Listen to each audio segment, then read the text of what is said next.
9 channels to come up. Not 9 channels. What? Wait, there's another logo on there. What the? What? Whoa. Ooh. Hey. That looks pretty good. How about that? I like that. That looks nice. That looks nice. What is that? What is this? What is that color right now? scheme and logo? What? Wait, my media could not be loaded. Hold on. Let's see what's happening with Odyssey. I don't see Odyssey working quite yet. What's up, Odyssey? Am I late? So you're not going to let me go live, Odyssey? What are you doing? I'm looking at it, and it's saying the media could not be loaded. The server failed, or the format is not supported. Hopefully. Nice. Hey, okay, we are live on Odyssey. Look at that. Okay, dulcet tones. We sound good. I could hear that. You plugged that through. Damn. You have desktop audio 2 on, so it's like in my ear. I was like, oh, what was that? Hey, okay, let's turn that off then. Okay, well, we're here. We're late, but we are here, and yeah, this is going to be a fun show, I guess. Sure, why not? This is going to be a good one. A lot of new things to introduce here to talk about. Good way to kick things off, Mr. Boncam. I wish my Boncam was working. We did miss. This is what Boncam looks like right now, everyone. There is technical difficulties on Boncam. Oh no, we did miss 1220. Yeah. Ah, damn. We did miss 1220. Hold on. Okay, now I can mute that. So I have YouTube live up. Lucky, welcome, namaste. Thank you for joining us. Everybody. Hey. We're even live on Odyssey. Odyssey.com/IND Left News, just like everywhere else. Twitch. We should be live on Twitch. I don't see that we are. I'm sure we are. Twitch is always so good with that. I should actually pull it up. Yep, we're live on Twitch. I'm on the live dashboard for Twitch right now. I can see it. You're bummed. Why? Well, oh, I'm sorry. Yeah, with no Boncam tonight. Yeah, sorry about that. I know, right? I'm disappointed too, but that's all right. We've got a kick-ass show anyway. You can see that there's a little bit of a different background, and that's going to be the first thing that we're going to talk about tonight. I don't even have see, I'm in a new machine, so you know what? Let me bring up on the Apple one. I have it right here, my normal spiel that I like to read in the beginning of the show. But we had a couple things happen since we can talk before while I get this all ready. But we got a new computer, so everything is different and new and fresh. And I had to move all this OBS stuff over and get it working and powerful. It is powerful. Hopefully, it will Hopefully it should make for better streams on everyone else's end. Well, that will be the nice thing. You can already hear probably a better quality microphone because I've got my Yeti hooked up because my Mac wasn't working with the Yeti. With sound suppression and it sounds nice and smooth. Mm-hmm. And then holy mackerel. So yeah, we did a thing, and that's the next thing we're going to talk about. But before we get into that, you can see the current leftist today. So I'm going to read my spiel. God, we have so many things. Hey Google. Nice. Dad, I'm on air. Nice. What up, Dave? Doggy bedtime. What up, Big Dave? Okay. Yep. So, welcome everybody to How Did We Miss That? How Did We Miss That is a show airing on YouTube, Twitch, Facebook, Twitter, on Odyssey every Saturday night at midnight Eastern, 9 p.m. Pacific, reviewing a few big stories we hadn't seen covered much in leftist independent media. Co-hosted by Indy, me, founder and editor of Independent Left News, and Reef Breland, creator of Door Discord, and host of the new show Reefer After Dark. 2 episodes in the books already. Nice. Yep. All the stories. Over there. Oh, it's great. You guys got to check it out. I crack up for 2 hours. It's great. Warren's a clown, but next week there'll be a different guest likely, and it won't be me. All the stories are featured on our Substack, leftist.today, and at the top of independentleft.news. and that gets updated twice a day. I'm showing now leftist.today. You can see all the logos and icons where you can find us. IND Left News is usually where you can find us at any of those places. I am sharing the Substack, and right at the top of that is the general strike. Guys, wow. If you haven't been checking out Fred Hampton Leftists, they have been absolutely killing it, bashing it with this stuff. Amazing panels, people coming in and out, talking about all the different things that we need to do in order to facilitate worker strikes and to talk about how we can support workers that are on strike. And I've been learning a ton from people who I already watch and admire and didn't know how much they knew about all these different labor issues. And then you had Rome going out today. I'll let you talk about what Rome and Kamali were doing for a second. Well, there was some pushback on this thing that, they weren't talking to real union members and leaders and whatever. And, so what does FHL decide to do? Well, get in the car, drive down to the Kellogg strike. And, now the head of those things are supporting a general strike now too. So that might have backfired on the shitlibs who decided to do that. But, so... and interviewing actual people on strike, actual union, leaders of the union and leaders, not leaders, but negotiators. Kamali was talking with a union negotiator, and getting the real story from the people on the ground and asking what they need. And they were all in support of expanding that out and further, more worker strikes. That's in order to get living wages, in order to get health care. I mean, we've got it's been, I hope it does. And again, it's just continuing that conversation. Okay. Labor Movement X started something where they said, we're going to have something on October 15th. And we didn't really see very much traction, but people keep talking about it. Yep. Now we've got this going on. Now it's in the conversation. People are talking about it. And look at what we've covered on 12 weeks of this show. And I was talking with Reef about this. And look, every week we cover worker strikes. And we were covering worker strikes that nobody else was talking about, mostly internationally at first. Go ahead. I recently saw HelloFresh. A bunch of workers went on strike for that. Yeah. Nationally. Yep. So that's great. Yeah. And again, we're not even going to cover very many strikes. I don't even know if there are any strikes this week that I've got lined up because there's so many other people covering them. Again, I'm looking for angles and things that people aren't really covering, and they've got that kind of locked down right now and covered. So definitely go check out their strike coverage there. But yeah, I mean, it's been. Support the Kellogg workers. Support the Kellogg workers. This guy right here, this little bird, you will see tomorrow night on this summit. So, that's right. Yeah. So 8 p.m. tomorrow night Eastern time. I will be on the activist panel with Liv and Josanna, I believe.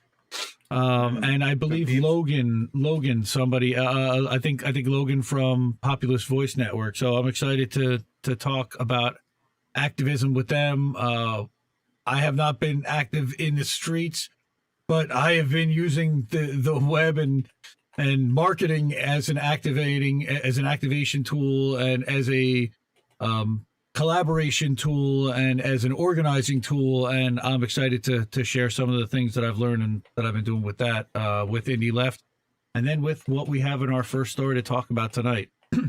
And it's something that we were inspired to do for a while. So we started a network.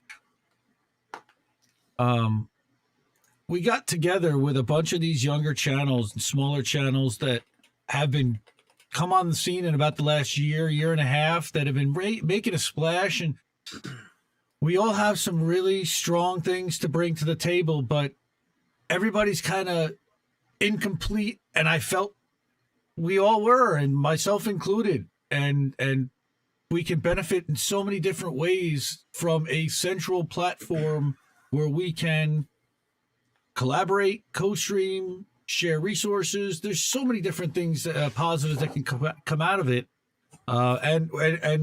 So I reached out to some of the people that we cover in Independent Left News and said, hey, what do you think about this idea? And everyone was like, wow, this is awesome. Yep. And so Indie News Network was born. We had our first conference call in mid-October. We started to plan out what this would look like and how this would be, and we're still forming it, and we're still getting things together. And the plan for our first network live stream as a group is going, we're hoping will be Monday night. We want to leave this weekend for FHL and for the General Strike Summit. We do have 5 of our members that are speaking at the summit, which is great. Yep. So you can see here on my screen, I've got a list of photos and channel names and people for all the people that are in here. But there's a lot of unique elements. So I will just go through this really quickly and read it because I actually wrote it. And I don't usually write very much stuff, but independent media is expanding almost infinitely on a weekly basis, it seems. New channels, new platforms, new personalities are constantly emerging, taking advantage of the latest technology. As an independent content creator, it's virtually impossible to keep up with it all. So in that vein, a group of us have recognized and decided that collaborating creates multiple opportunities and combining our efforts can make us all better. So we're excited and proud to introduce you to the founding channels, people and writers collaborating to form the Indie News Network. Each member already has their own established channels, shows, content, and fans, which they will retain, continuing to build and grow. Each network member will be able to co-publish and co-stream to the network channels whenever they go live, or upload a new video, or publish a new article, or a new podcast episode. Streamers can also use the network Substack to alert email subscribers when they go live and share a link to Twitter with the stream embedded. What do we have in common? Lots. We're all relatively new to indie content creation space. All started within the past 2 years. Some more recent than that.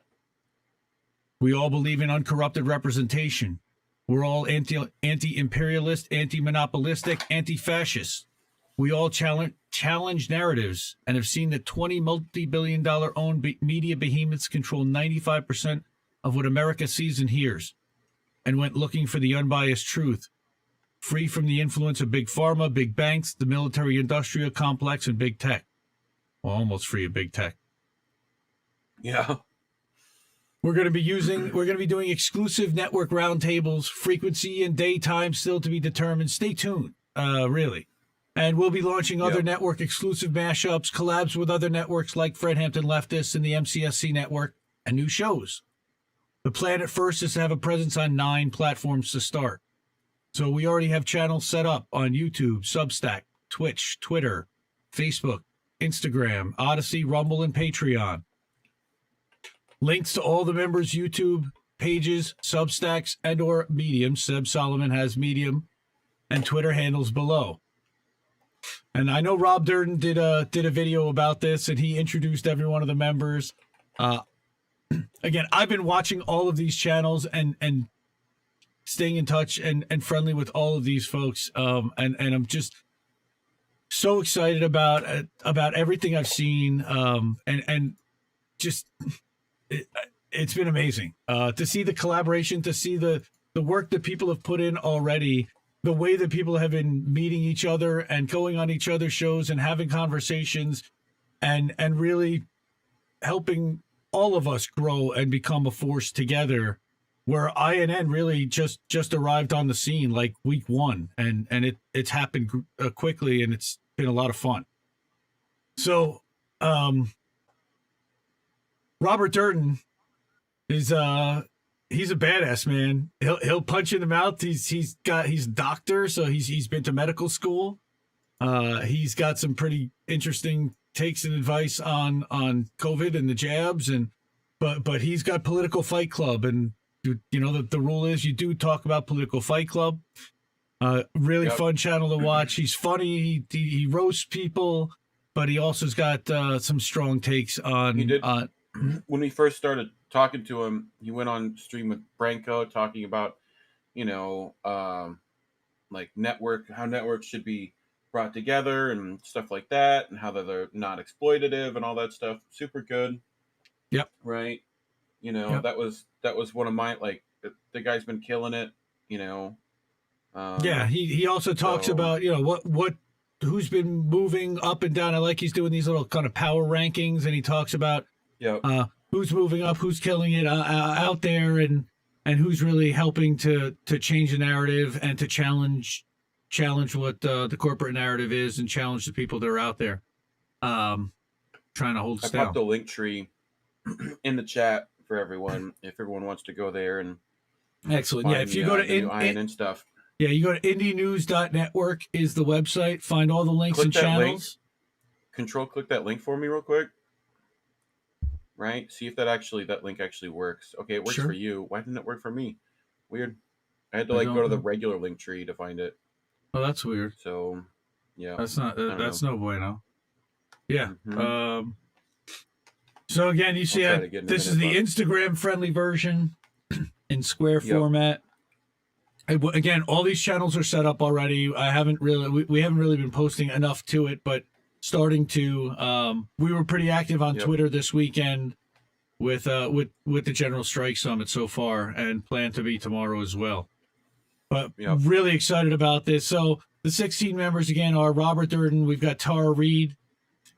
Everybody knows who Tara Reid is. I don't think she needs any introduction. She's fantastic, and she got love for so good. Out our friend the Dissident, right. Watching Haas. Hi, how you doing? What's up, Hassan? So the Dissident put out a Substack this week that FHL put out, that Tara retweeted, and that Hassan quote tweeted, and all of a sudden we were off to the races. Okay, we've unhappy. Unhappy. Oh no, he's not unhappy. He's a hug, big old hug. He's doing just fine. He's not even worried about us. It's all good, man. No. So Elias Cepeda, he's an former MMA fighter, a writer, a trainer, a Substacker. He worked for Sports Illustrated. He's worked for some other large multimedia conglomerates, but now he's independent. He was on with Savage Joy and and he was on with the stuff. FHL guys. I know he just did something with Left Reckoning as well. Then we've got Todd from Be the Change. He's just started streaming after the March for Medicare for All. I caught his first stream. He started doing. He mentioned something about Assange, and our Discord bot picks up anyone that does any kind of an Assange stream. And I was like, oh, let me check this guy out. And he's fiery, but he's got a lot of good knowledge, and he's got great takes, and he's reading a lot of the same articles that we feature in Indie Left News. Like, wow, this guy's really good. And I've seen him start to grow already, and people are really figuring out that he's got it. So I'm so proud to have him part of this, and that he decided to join us. So excited about that. Got Bess from Millennial Splaining. Again, she's doing a podcast for the most part, but they are doing also some YouTube videos and clips as well of episodes. I actually recorded an episode with her that I'm excited to hear. We talked, gosh, it was already probably a month or 6 weeks ago. So we'll see how that aged and what that looks like afterwards. I think it was actually even before I had asked her to become part of this network. And this didn't. Where is Reef from? Lucky Burrito's asking. Reef is from Florida. Reef is from Florida. So Reef is actually part of the network too. So you see his picture in there with a little Reefer After Dark logo. So Reefer is definitely part of this. And I skipped ahead, but we got Lucy with Blue Moon Red Wine. If I did this, I'd be here for an hour, and we do have articles to cover. Okay, Seb Solomon, Gnomes for Truth. Everyone in the Discord community knows Seb's very well. She writes fantastic Medium articles under Gnomes for Truth. It used to be under a different name, but she renamed it. Love her stuff. She's been doing great work into crypto and deep diving into exactly what the benefits or the drawbacks of crypto are, and where the dangers and pitfalls are, and how it is really just another version of a digital central currency, not as decentralized as it's being sold. but follow her work for sure. Gnomes for Truth, Medium. She's also going to be co-publishing to the into the Indie News Network Substack. We've got Colin Radix Carter, who's probably in the chat right now or was before. Kamawo Makwano. I've said it like 100 times and I still get tongue-tied with it. Focused on East Africa issues, but he's also going to be doing some other streams. He's talking to some other folks locally about teacher issues, education issues, about economic issues, general strike issues. Colin himself is a preschool, pre-K teacher, I believe. So he brings a really interesting perspective, and I love his stuff. Colin and I have known each other for a year and a half. We met through the Discord community, and we both started our shows pretty recently, and he fits perfectly with what we're trying to do here and who we're trying to reach. So we're so glad to have him part of this, and welcome to the family. And this is what we're building. It's a family. And then we've got Tatami, and Tatami's so spiritual, and Tatami's diary. She's been on YouTube a little longer than some. She's got almost 2,000 people following her, and she does crafts. She makes art, and she gives her take. She only really started paying attention to politics a year and a half ago, I think she said, or not that long ago. But she figures out a way to tie it into stories, and I love her videos. I think I can't hear you for a second, Reef. I don't know if you muted. I got you. You're good. Yep. So then we've got Noli D. Noli D, everybody seems to know Noli D to the point where she started a channel on YouTube, and she's bigger than all of us. She's incredible. We love her. She also supports tons of people on the back end. She works with the Police Accountability Report. She works with the Real News Network, and she's a connector. She's just one of those people who are special on the back end. And but she also has a YouTube channel, and she puts out videos about police videos and holding police accountable, and we love her channel as well. So she's certainly welcome, and so glad she also decided that she wanted to join. I think everybody knows Daryl from Black and the Empire on Twitter. So when I heard that he was going to be starting a channel and starting to do some videos, when I saw him on the Fred Hampton Leftist stream, I said, "Oh my goodness, well there's got to be a spot for Daryl here in INN." So if it, by all means, and one of the things that Daryl said in our first call was that, you know, some of the tech he doesn't really know that well, and that was preventing him from maybe wanting to do streams and going live. And we're like, well, that's kind of what the network is going to do, is you're going to be able to have the resources to get the skills or have the help to be able to do what you need to go live. We're going to have producers, and we're going to have graphic editors, and we're going to have audio editors, so that we'll be able to back each other up, and we'll be able to pull our resources. Of course, you've got Independent Left News and Leftist.today. Of course, and how did we miss that? We'll be a part of the network, and we are co-streaming right now to Indie News Network, YouTube, and to all four of the properties. We did not do an Odyssey one yet. I don't think we can go live yet from Odyssey. And then we've got Uncle Warren with Extra Bulla. Extra booyah! Yep. Extra booyah! Wardeer Entertainment. We love his stuff. He's just comic relief so far. Extra booyah. He's a place to hang out and cut loose. Reef was on the show this past week. He's also interviewed Misty, and he's had Fiorella on. He's gonna have Rick Overton on soon. I know he was with Franco this week, and everybody can just kind of relax and shoot shit and talk a little bit of stories and a little bit about their background and how they arrived at where they got to, and things that you don't necessarily hear about when you're watching their channel. So that's a lot of fun. Then you've got a couple of other writers. The Dissident, he writes the Substack called The Dissident, the 307.substack.com. By all means, check that out. He's also co-publishing to the INN Substack. And then just today, Kobe from the Pro Peace Report did an environmental panel at the Fred Hampton General Strike Summit. See, words. I just got tripped up. Words. Words. And And he also published and did an article and a video on his channel, his Substack, and to the Indie News Network stuff. So yeah. Wow, that was a mouthful. I said a lot. But yeah, we're really excited about all of this. This is a new thing, but this is going to grow. We are planning on filing as a nonprofit organization. We are not looking to make bank from this for anyone.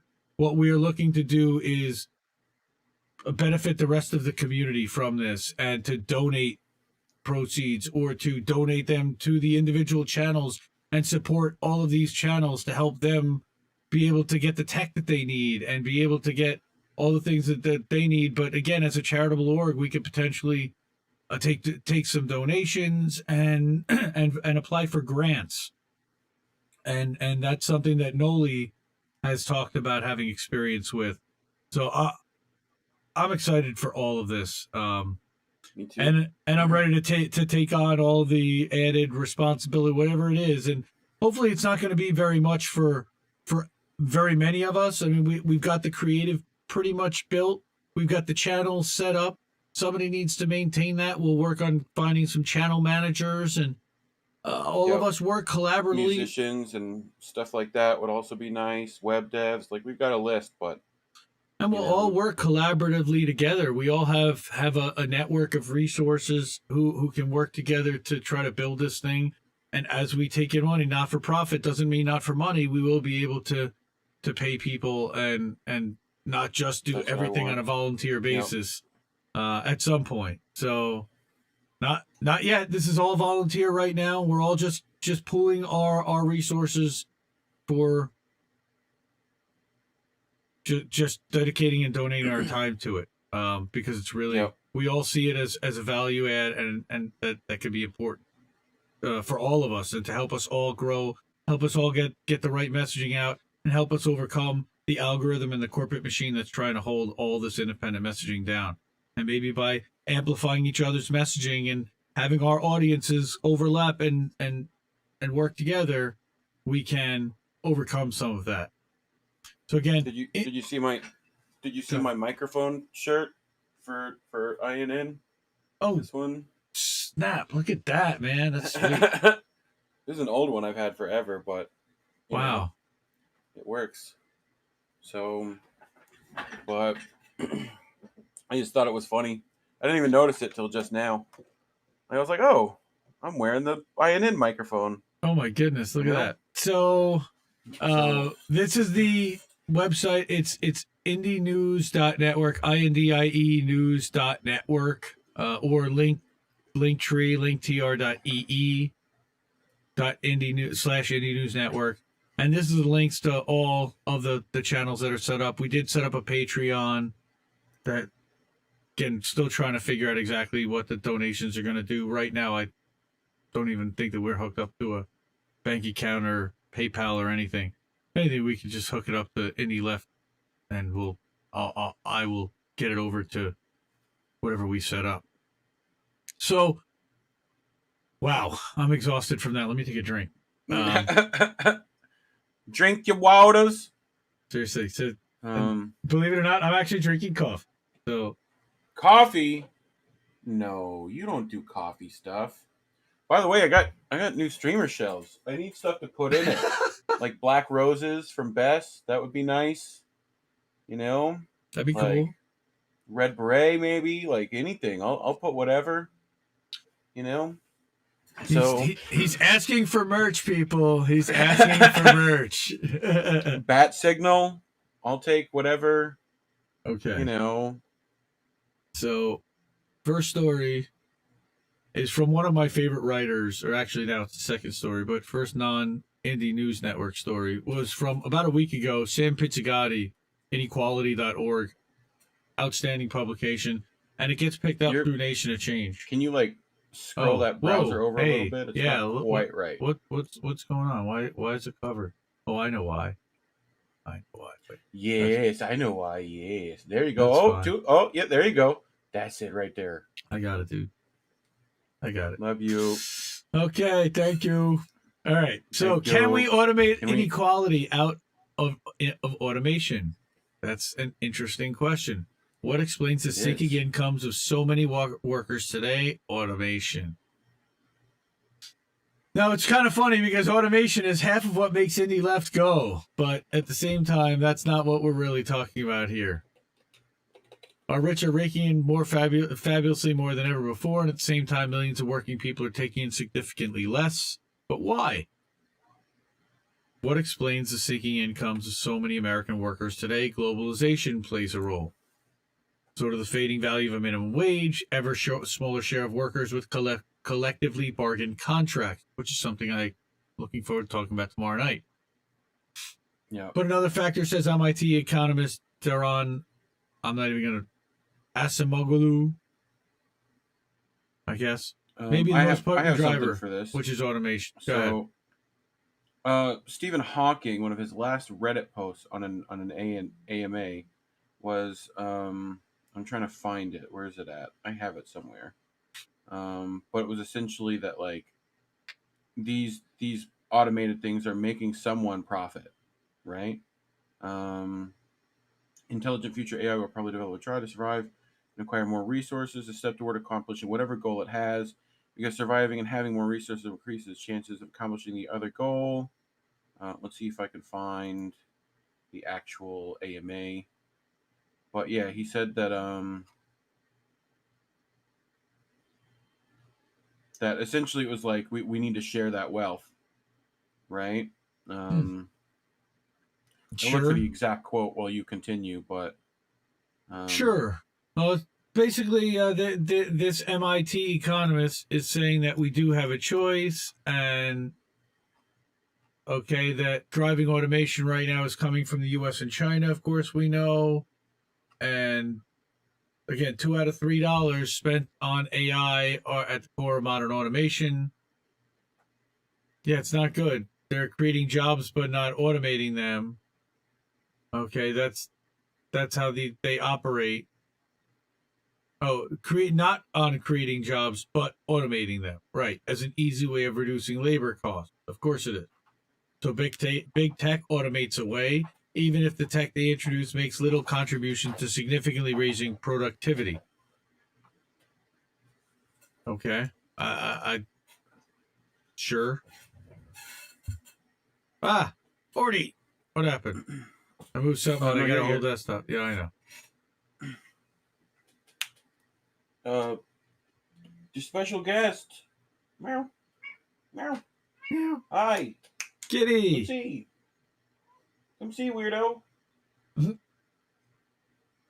That's not the cat's Jordy. name. Jordy, a So Don't this get caught up generates in a all the powerful motive cords. for excessive automation, right? So that we're basically subsidizing through the tax code, right? Software and equipment get taxed close to zero.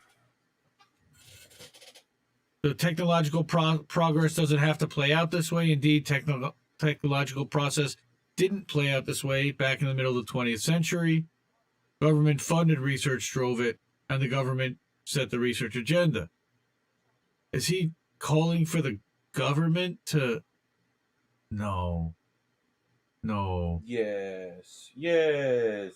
No, wait. Today, by contrast, the federal government has essentially handed oversight over to technological research to corporate America. Well, they haven't just handed over oversight, they've handed over the entire country to corporate America. That's part of the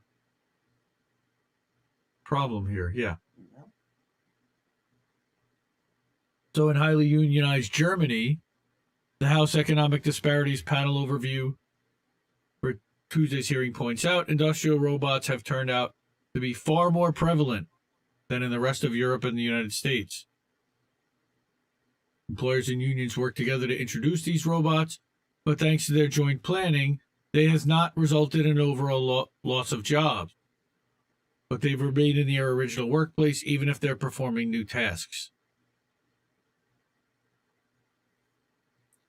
Again, Sweden, there are answers to automating away from jobs, but automating to support jobs and then shifting those people into different jobs, but not eliminating jobs for people who want to work and have the skills and need to work. I mean, Yeah. truth is, yeah. So Yep. Sam usually is spot on, and I love that he's bringing in the international aspect here as to how automation can be used for good. And this is what we do here. Yeah. I'm Me trying and, to use automation for good on a daily basis with Indie me and Left. Colin were talking about a bit of this today in some respects, right? That Mhm. it's that whole the replicator paradox of Star Trek, right? You can't get to the Star Trek economy without something giving you that immediate resource. Like when resource management isn't an issue, right? So in Star Trek they have the replicators, you can just print gold, right? Yeah. Versus here, like we technically could have to use automation. Robots will go mine you the gold and then bring it to you, right? As long as you like make sure that wealth is shared among people, that there shouldn't be a problem, you know. Yep. So Yep. Yep. it Yep. allows people who would be working menial labor to focus something more on arts and science and all that stuff, and you know but right now it's just they're making all the like fat cats money. Pretty much. So yeah. So next story. This is this is the opposite. Okay. Now, part of this and this whole section, I call this technology because Technology. no. If your allergy, I see you're a little younger than me, but the allergy show, he did a whole thing on Yes, I tech, do. I love technology, LG. technology, and that's pretty much what this whole segment is. So here is a figuring out how to deploy a massive network of fake local news websites to weaponize CRT. Now, this is Indie Left bad. This is like you remember the episode of Knight Rider with the evil Michael Knight and the evil Kit. This is the evil Yes. the evil Indie Left right here. This is the evil. Yeah. This is the opposite of what we do here. Now check this out. On Tuesday night, Glenn Youngkin, and by the way, Judd Legume, Tessnim, Rebecca, Popular Information, freaking outstanding. One of my all-time faves. They win awards for accountability journalism. They're on the up and up. So Tuesday night, he gets elected the governor of Virginia at 9:15. Garrett Lansing, the president of Win Red, which is their main online fundraising group. That's like basically Act Blue for Republicans.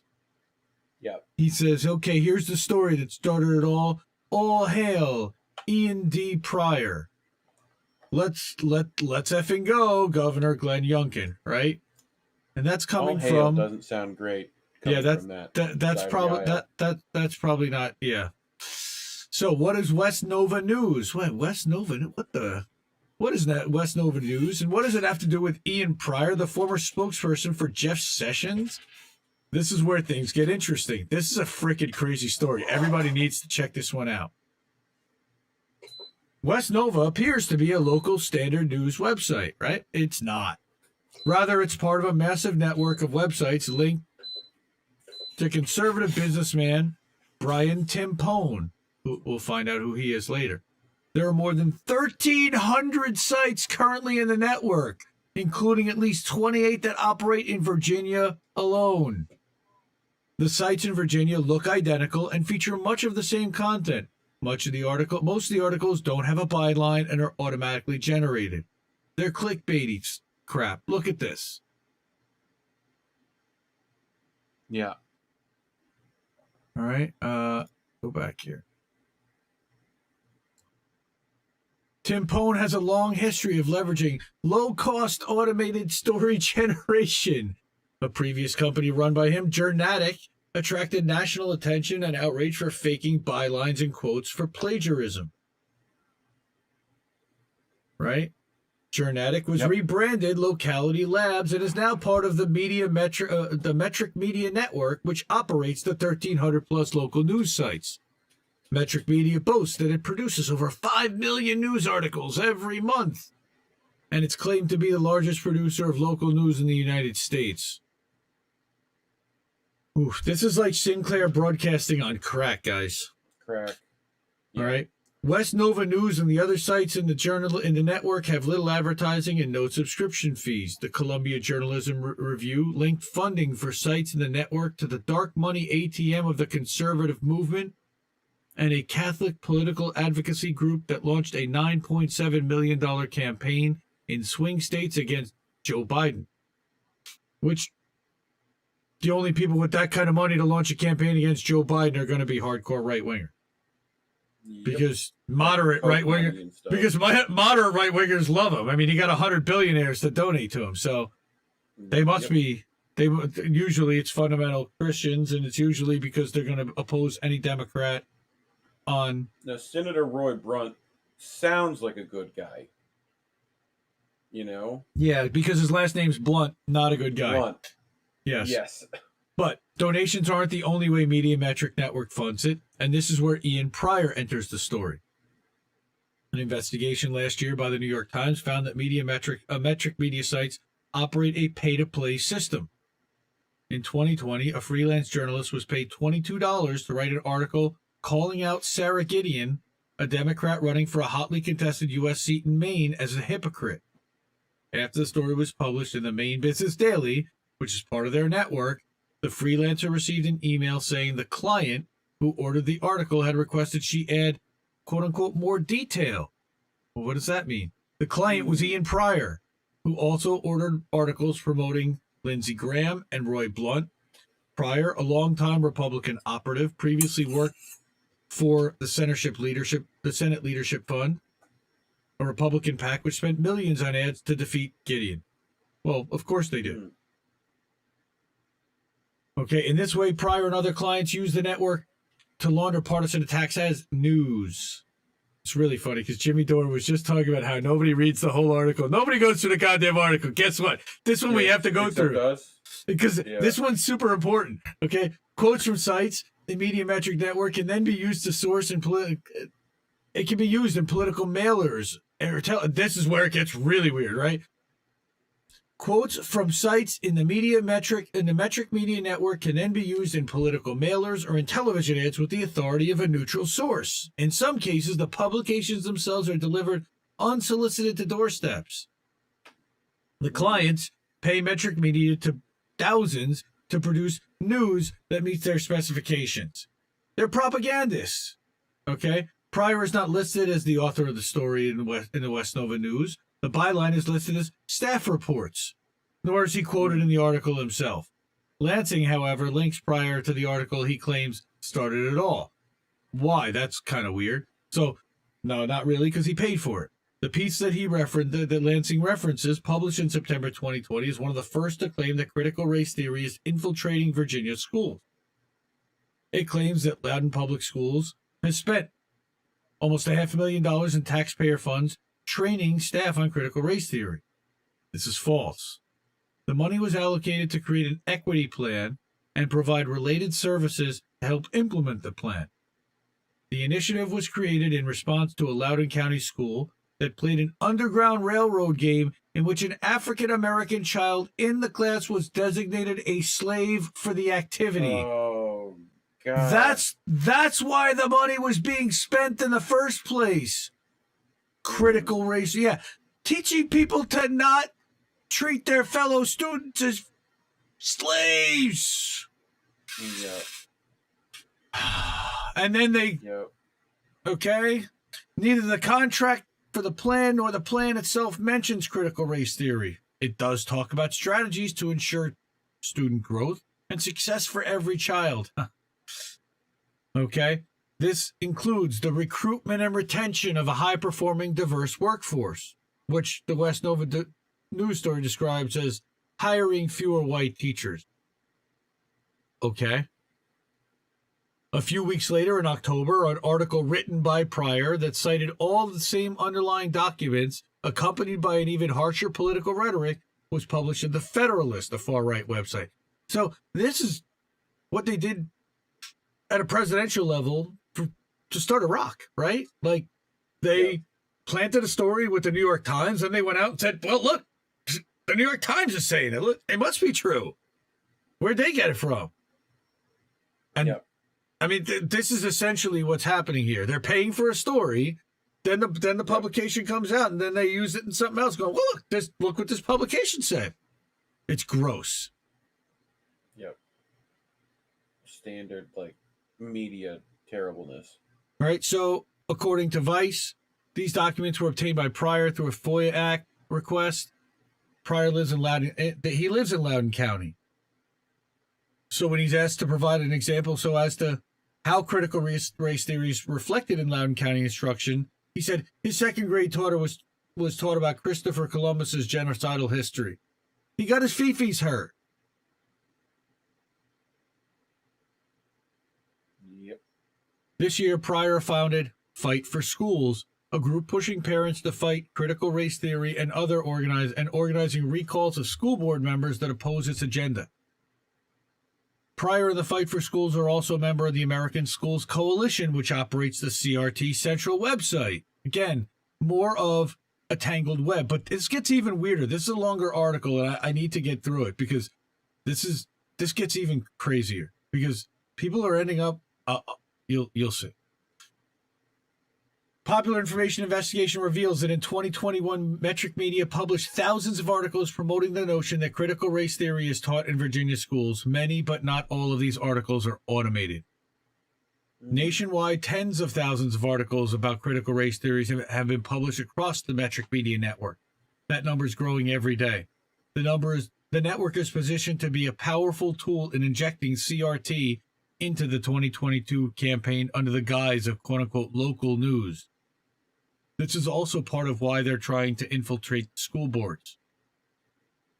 Right? So here, this gets a little deeper, that the analysis found that between January and November of this year, the 28 local news sites, quote unquote, in Virginia published over 4,500 articles about CRT in school.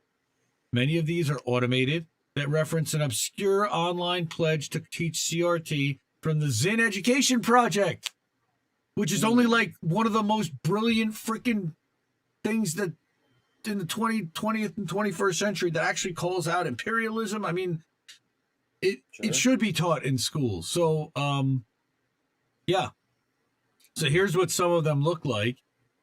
And they are right-wing reactionary, and they're designed to engender a response that gets people upset.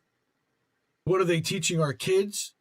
Pledging number of teachers stagnates at one. So they're making it sound like the school is trying to implement this and the teachers are resisting it. And that's just not what's happening. Again, this was all in response to the fact that one of the schools held a slave auction for one of its African-American students. It's the grossest of the gross. And then they're using this as a vehicle to attack CRT. There does not appear to be any verification that the signers of the pledge are actually teachers. None of them are teachers. Nor does the pledge even mention critical race theory. Rather, it opposes legislative measures the group believes prohibit teachers from teaching the truth about this country. Which is what exactly? These bills are often described as efforts to ban critical race theory, but prohibit instruction of a broad array of topics. Other articles don't appear to be automatically generated and include bylines. At the end of October, Old Dominion News, a Metric Media site based in Virginia, posted an article that highlighted Ian Pryor and the work of the Fight for Schools. This article is featured on the homepage of the CRT Central website. So again, he's paying for legitimacy out of this network of media sites and then referencing that media site as a credible source, never disclosing the fact that he's the one, of course, that paid for that. Yep. Right. The article discussed his involvement in the ongoing conflict. Right here. Okay. That he's a parent. But again, it addressed his prior initiative to scrub the Loudoun School Board of members who joined parents and teachers in a Facebook group called Anti-Racist Parents of Loudoun County. So basically, it's a trap designed to do exactly the opposite of what it says, which is quite often, unfortunately, what Republicans seem to do very well in their messaging. is they figure out how to manipulate and weaponize racism, for example, and call anti-racism, but though it's a racist behavior on its own, because you're trying to whitewash what we did in this country. Because it hurts their fifis. It's inconvenient, especially the residents of Virginia. Sorry, Virginia, but it's just true. Yep. So, according to Pryor, the school board members who were part of the Facebook group should be removed from the school board for being part of a private, viewpoint-restricted Facebook group and trying to silence and intimidate those in the community that object to politicizing our schools. I'm actually a member of an inclusive parents group in my local town as well on Facebook, and I would hope that all of my school board members would want to be a part of that.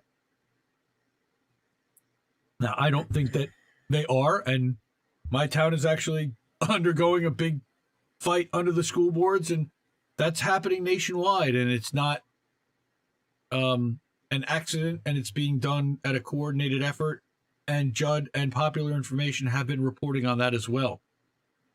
This is an offshoot of how they use a private media vehicle to manipulate and start to propagandize and get a message out there effectively, unfortunately. It's dirty, it's gross, but it also works. Okay? So, yeah.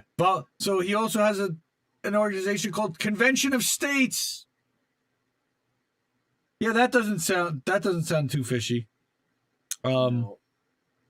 What wasn't that like what they called the Confederacy?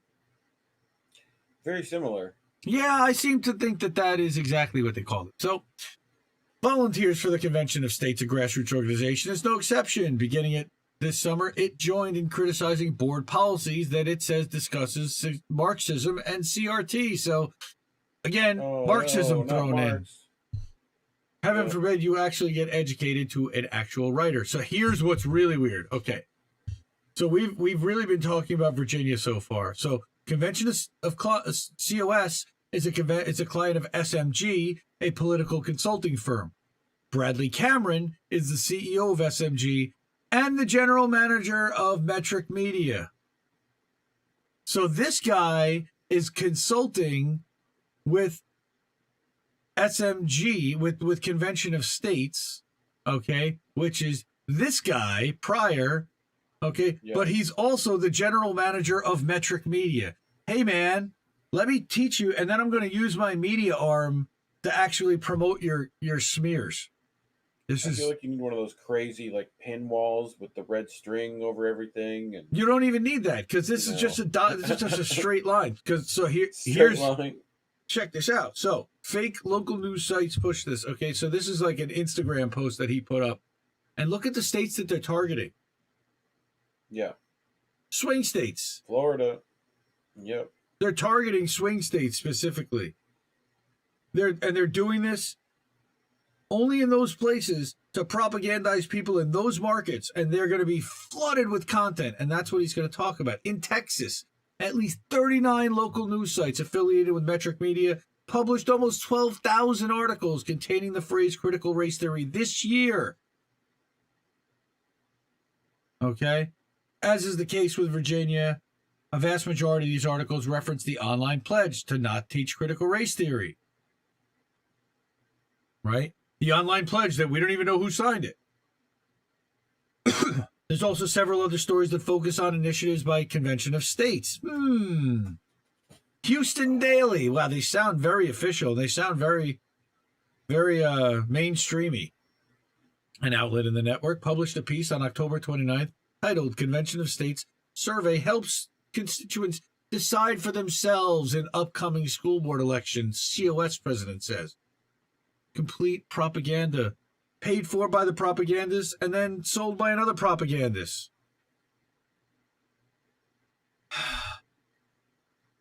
Again, this gets into Tea Party Patriots, former interim CEO of Parler. Yeah, Mark Meckler gets involved. He's the Convention of State. He's the COS president. So now you're getting the red line. Now we're starting to get to to your Charlie Red Line strut, right? Yep. So here's another metric media outlet. The Granite State Times up in New Hampshire published a story titled, the headline, New Hampshire Legislator, Classic Marxist Trick at the Root of Critical Race Theory. So again, they're trying to scare people because people have been propagandized their whole lives against even knowing what Marxism is or what socialism is, or opening their minds to the fact that they live in a socialist society already. Yeah, pretty wild. So the Granite State Times published that story, right? Classic Marxist trick.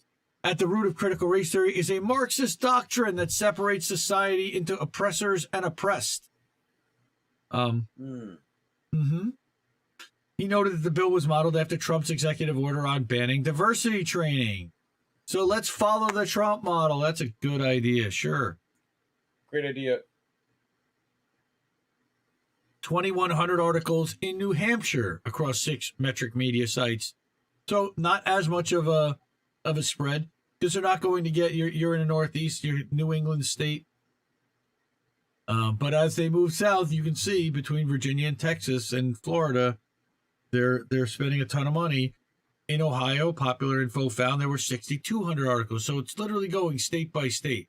So good. Crazy. Oh man. Wait. I don't know. That's just a separator, I guess. Broken link. I thought there was another part of this that, and maybe I'm linking this to another thing where, you know what it is? Oh, it was a creepy article I was reading about. Yeah, it's not this. Nextdoor. And I am going to actually get to that later. That's one of the stories that we're going to talk about next. That's where like Karens yell at all their neighbors about having pay match, but out in public. But it's going to get worse than that because Nextdoor is using. All right, I guess I'll jump to that one next. Nextdoor is using Nextdoor Karen, to actually sell their fucking network, and nobody. God. Wait, it's so crazy. Hold on. This one's actually kind of funny but gross at the same time, and it's really creepy. So, diddly doot. Okay.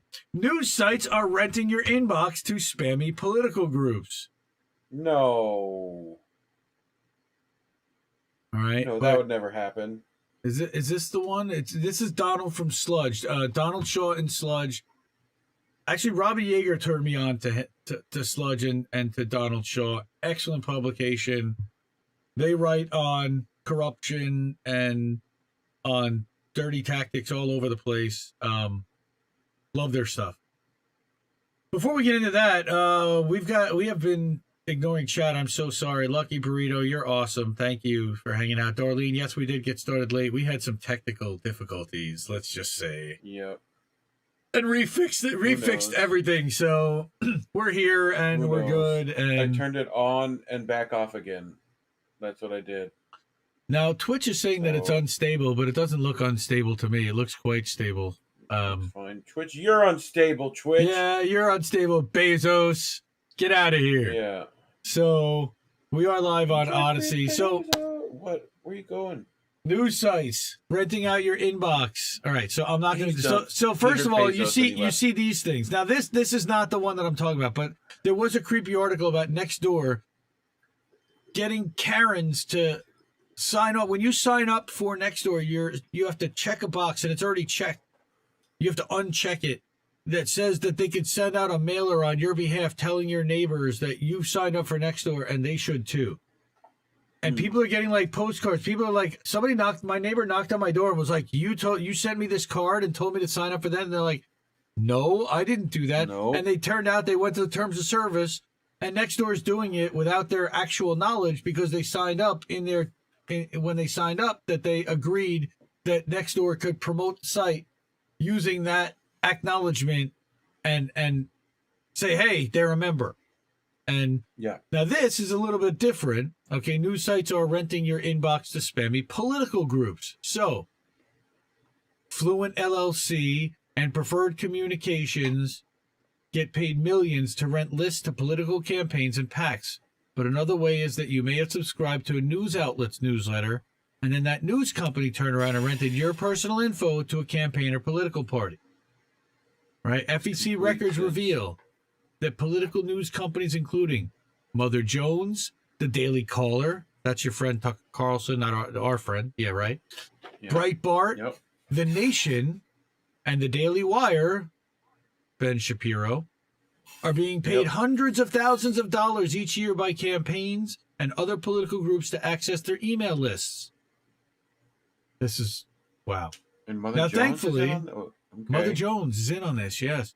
On the Democratic side of things, Mother Jones has been paid more than $218,000 in the last 4 years by liberal political groups for list rental, including End Citizens United, National Democratic Training Committee, and Democratic Strategy Institute.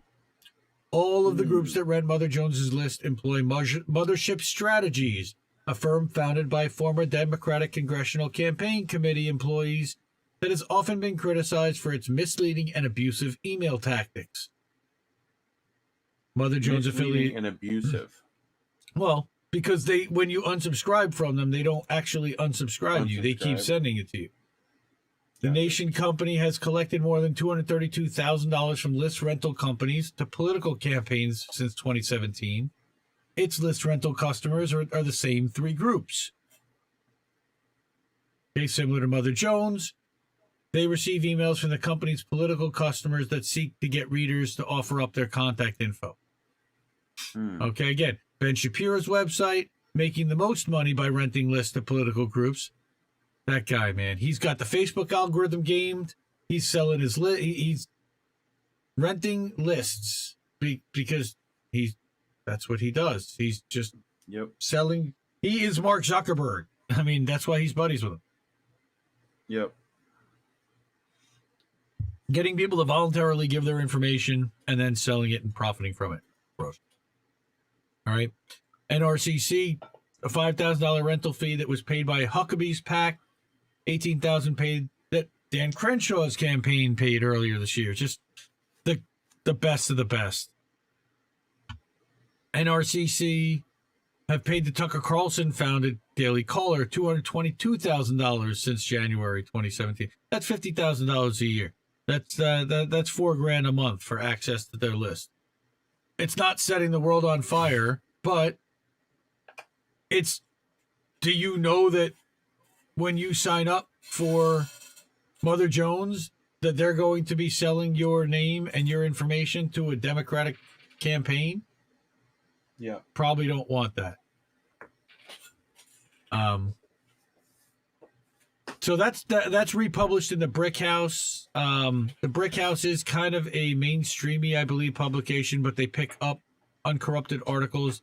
I'm a big fan of Sludge itself. So by all means, support Sludge and Donald Shaw. Take care of those guys. Support Sludge. Sludge. Yeah. We like Sludge. Support Sludge. Okay, Diddly Doot, and let's hey, what's up, dude? Diddly Doot. Diddly Doot, and okay, we got to close popular info. Let me tell you, man, it definitely runs a lot faster on this thing. I know, right? Wow, it's a big difference. You're not like, 30 hours. I'm not waiting for everything to close. Okay, so like now I'm actually just setting up the thing. Are you what? While we're waiting, grab this YouTube link again and. All right. The next one, our friend Max Blumenthal. Oh, wait. No, I'm sorry. No, before we get to Max Blumenthal, Indie News Network member, The Dissident. And this is not the piece that went crazy with Hassan. This is a piece that he wrote earlier in the week about how social media is being used as a tool of empire. Okay, gotcha. And he's talking about Nicaragua with Ortega. Okay, and as the election became clearer that Biden said he'll use all economic and diplomatic tools at his disposal to hold accountable the Ortega government. Okay, and in case you don't speak State Department, I will translate. the U.S. is going to starve the Nicaraguan people through sanctions because they elected a government that did not bow down to their global dictatorship. Dude, this guy, this is why I'm so happy to have this guy part of our family. He drops bombs. All right. Yep. So much that needs to be said about the imperialist assault on Nicaragua, but this piece, I'll focus on one specific aspect: social media censorship, and tie it in with a larger issue of social media being used as a tool of imperialism. All right. He's talking about Ben Norton, who I think we covered. Did we cover this last week about the Nicaraguans? Maybe. I don't know, but 1,300. Shout out to Convo. You know, fam over there is doing good work over in Nicaragua. Love them. I think they're back now, but they observed the elections, as did Caleb Maupin. Yep. Our friends over at Cosachun News, Camilla Escalante was there. I saw with Fiorella and Pasta, Johnny, Caleb Maupin, and others to observe internationally from an uncorrupted perspective. So Ben Norton, but did report that Facebook and Instagram had banned 1,300 accounts. Oh, Jimmy Dore covered this story. Okay. Yeah. Oh, look, Camilla Escalante reported that a Canadian physician named Timothy Bood, who was observing the Nicaraguan election, was banned from Facebook for 3 days from posting something critical of U.S. involvement in Nicaragua. Okay. I reported on Twitter that Camilla, who was involved in doing on-the-ground reporting for Cosachun News, had her account flagged on Twitter for potentially sensitive content. Twitter is acting as an arm of empire. Okay. See, one of the things that I love about the dissident is that he knows who the best of the best are. Camilla.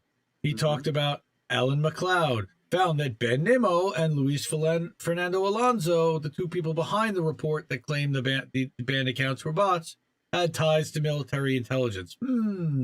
Coinky dink. Coinky dink. All right. See, Darlene doesn't watch Jimmy Dore, and some people don't. So if you didn't watch Jimmy Dore, you probably did not learn about this. But Ben Nimmo, working as a NATO press officer and working for a UK-funded imperialist propaganda operation called Statecraft, and he's also senior fellow at the pro-war think tank, the Atlantic Council. Right, and he gets into the Atlantic. This guy's so good. Right? You got to follow him on Twitter. Leftists _news 12. Copy your link and you can put it in Restream chat. Yeah, let me drop that in for him. I didn't even put the look at that link to the YouTube stream. I never tweeted it out. Come on in. No, I never tweeted it. Oh boy. Okay. Now let's find the dissidents' new Twitter while everybody reads the leftist news.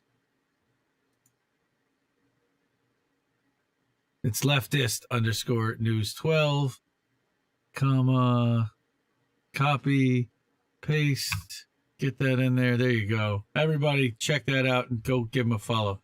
Facebook's not turned on? In the chat, at least. I wonder if we're not streaming the Facebook for some reason. Anyway, in 2018, Facebook partnered with the Atlantic Council to counter emerging threats and disinformation campaigns. So basically, this guy has been on the forefront of Facebook censorship for years. A look at the Atlantic Council's funding finds that they're funded by big corporations, multi-billion-dollar multinationals, but also NATO, the U.S. State Department, and the UAE, to name a few. Truly absurd to think that a think tank funded by banks, oil companies, arms manufacturers, NATO governments, and Gulf dictatorships is supposed to be an objective source on foreign policy. Yep. And after this partnership, Facebook censored left-wing Venezuela media such as Telesur and Venezuela Analysis when the Trump administration was backing a coup and placing brutal sanctions on the country. Nicaragua censorship is very much a repeat of this. Guys, you elected Blue Trump. You elected Blue Trump. You elected Blue Trump in so many ways.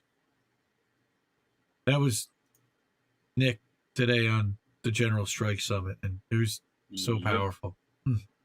Love those guys, all of them. Shout out to Fred Hampton leftists. Man, what they've been pulling off this weekend has just been remarkable. Good for them. So happy.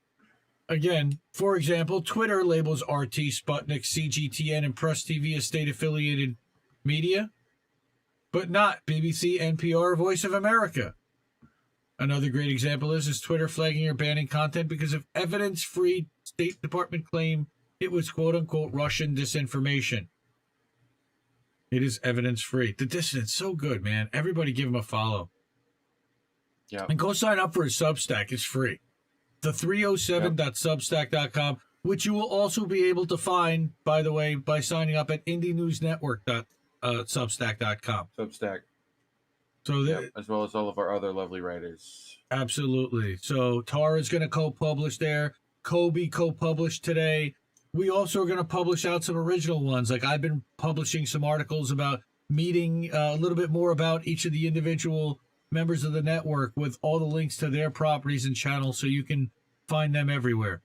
I put one out on Lucy so far and on Robert Durden and on Be the Change.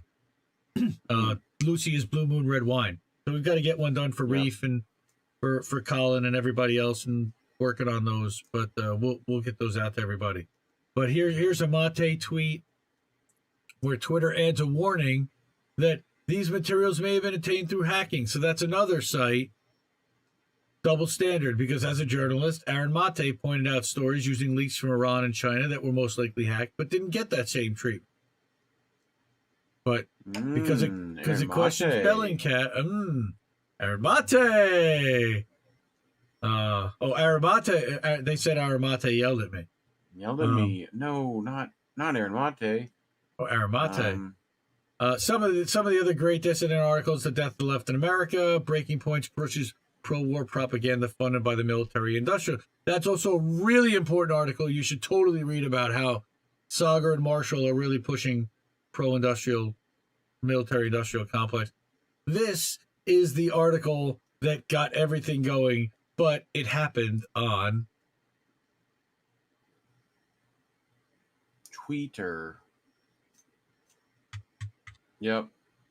Haas being, like terrible again. He hates anyone doing anything. Oh, it wasn't even. No, Tara retweeted this, and he decided to subtweet Tara. But he was already tweeting about the summit anyway. Already, So, look at that. We've already had 4 articles published since this, which did go crazy viral. Nice. The professional left attacks activists again. This was featured actually on Fred Hampton Leftists on their Fred Hampton Left Monday roundtable, I believe, this week, or the roundtable prior to the summit. Yep. Okay, and Eoin Higgins. Yep. Old Eoin. Owen Higgins, whatever he wants to call himself. He's spelling it wrong. And Owen Higgins has a massive issue with Jimmy, Nico, and Fiorello, but has no issue with writing articles for pro-war and pro-capitalist mainstream media outlets like Business Insider and The Atlantic. Business Insider owned by Axel, whatever his name is, also not a cool guy, Calls him, many people in journalism who want to be part of the mainstream media club. But then, this is punching down. Perfect example of who Hedges is talking about. Hassan has a net worth of $3 million. I don't know if he really does. That's some stupid website that'll nail buzz. I don't know if I really would call them a source. But other stuff talked about how just from Amazon alone, from Twitch, he's getting $200,000 a month from the leak.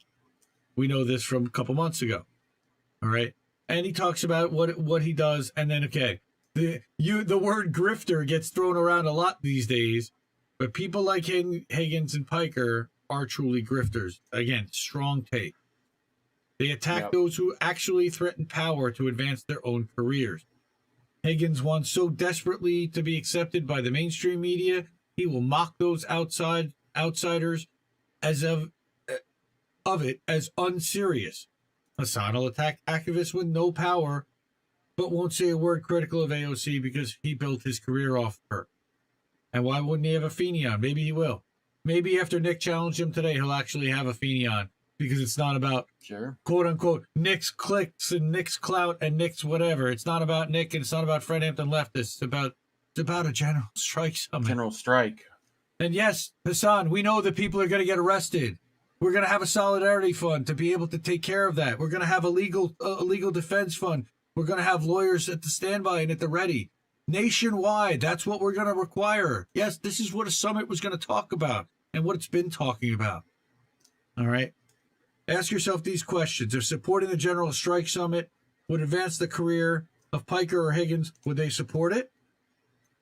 Well, of course, we would hope, but they'd rather just crap on it. But Dissident, Leftist News 12, give them a follow. Again, there's how social media is used as a tool of empire, published on the Indie News Network.substack.com, which you can follow. You get the Dissident, Tara Reid, Indie News, Indie Left News, Kobe, the Pro Peace Report, Elias Cepeda's Deconstructing Consent will be co-published here as well. And Robert Durden said he's going to do some writing, I think. So definitely sign up for the Substack. Normally, when we went live, we didn't have technical glitches. I would have put out a Substack with this stream embedded for How Did We Miss That, so that everyone subscribed would be able to get to it from there too. Wow, we're going long, but it's all right. It's because of the popular info article. Like I said, we don't necessarily have to do all of them. We're still in the technology section here. I do have one more, and this was brought to us by our friend over at the Gray Zone, Max Blumenthal. He found a real interesting nugget of an article, and it plays into our friend Reef, who found a friend who did a little bit of a deep dive on Ben Carollo, who is one of the newer TYT personalities. You know what? I'm going to put this into reader mode. I think reader mode is actually easier to read. Oh, jeez, maybe not. Yeah, it's okay. Yeah, there we go. The CIA is trying to recruit Gen Z and doesn't care if they're all over social media. So, a couple of weeks ago, we found this guy who had recently started doing stuff with TYT and never heard of him before, Ben Carollo, and go to his Twitter profile and it says CIA Understander. And we're like, that's kind of weird as a title or as a description, and it could be sarcastic, but it doesn't seem like it, because if you go back and Reef went into his bio on LinkedIn, he's former military intelligence, Air Force, yeah, particularly. So it was a little weird, and then there's this. They've got this girl Ravana now, so they've got a next generation that they seem to be now trying to bring in. I would guess that Hassan is probably giving his uncle some advice as to who he should be looking towards, which is a smart move, because Hassan's built a tremendous channel, a tremendous network, and it's disappointing to see how he's been behaving and crapping on poor people and on people that are actually trying to organize and be activists. And they are activists, but to share strategies and tactics and bring people in and go out to strikes and show solidarity and educate. But it is what it is. Yep. This piece, when you pull up to Langley, you have to shout your social security number out to the window into a speaker like you're ordering fries to a drive-thru. Jesus. Mother's Right? maiden name.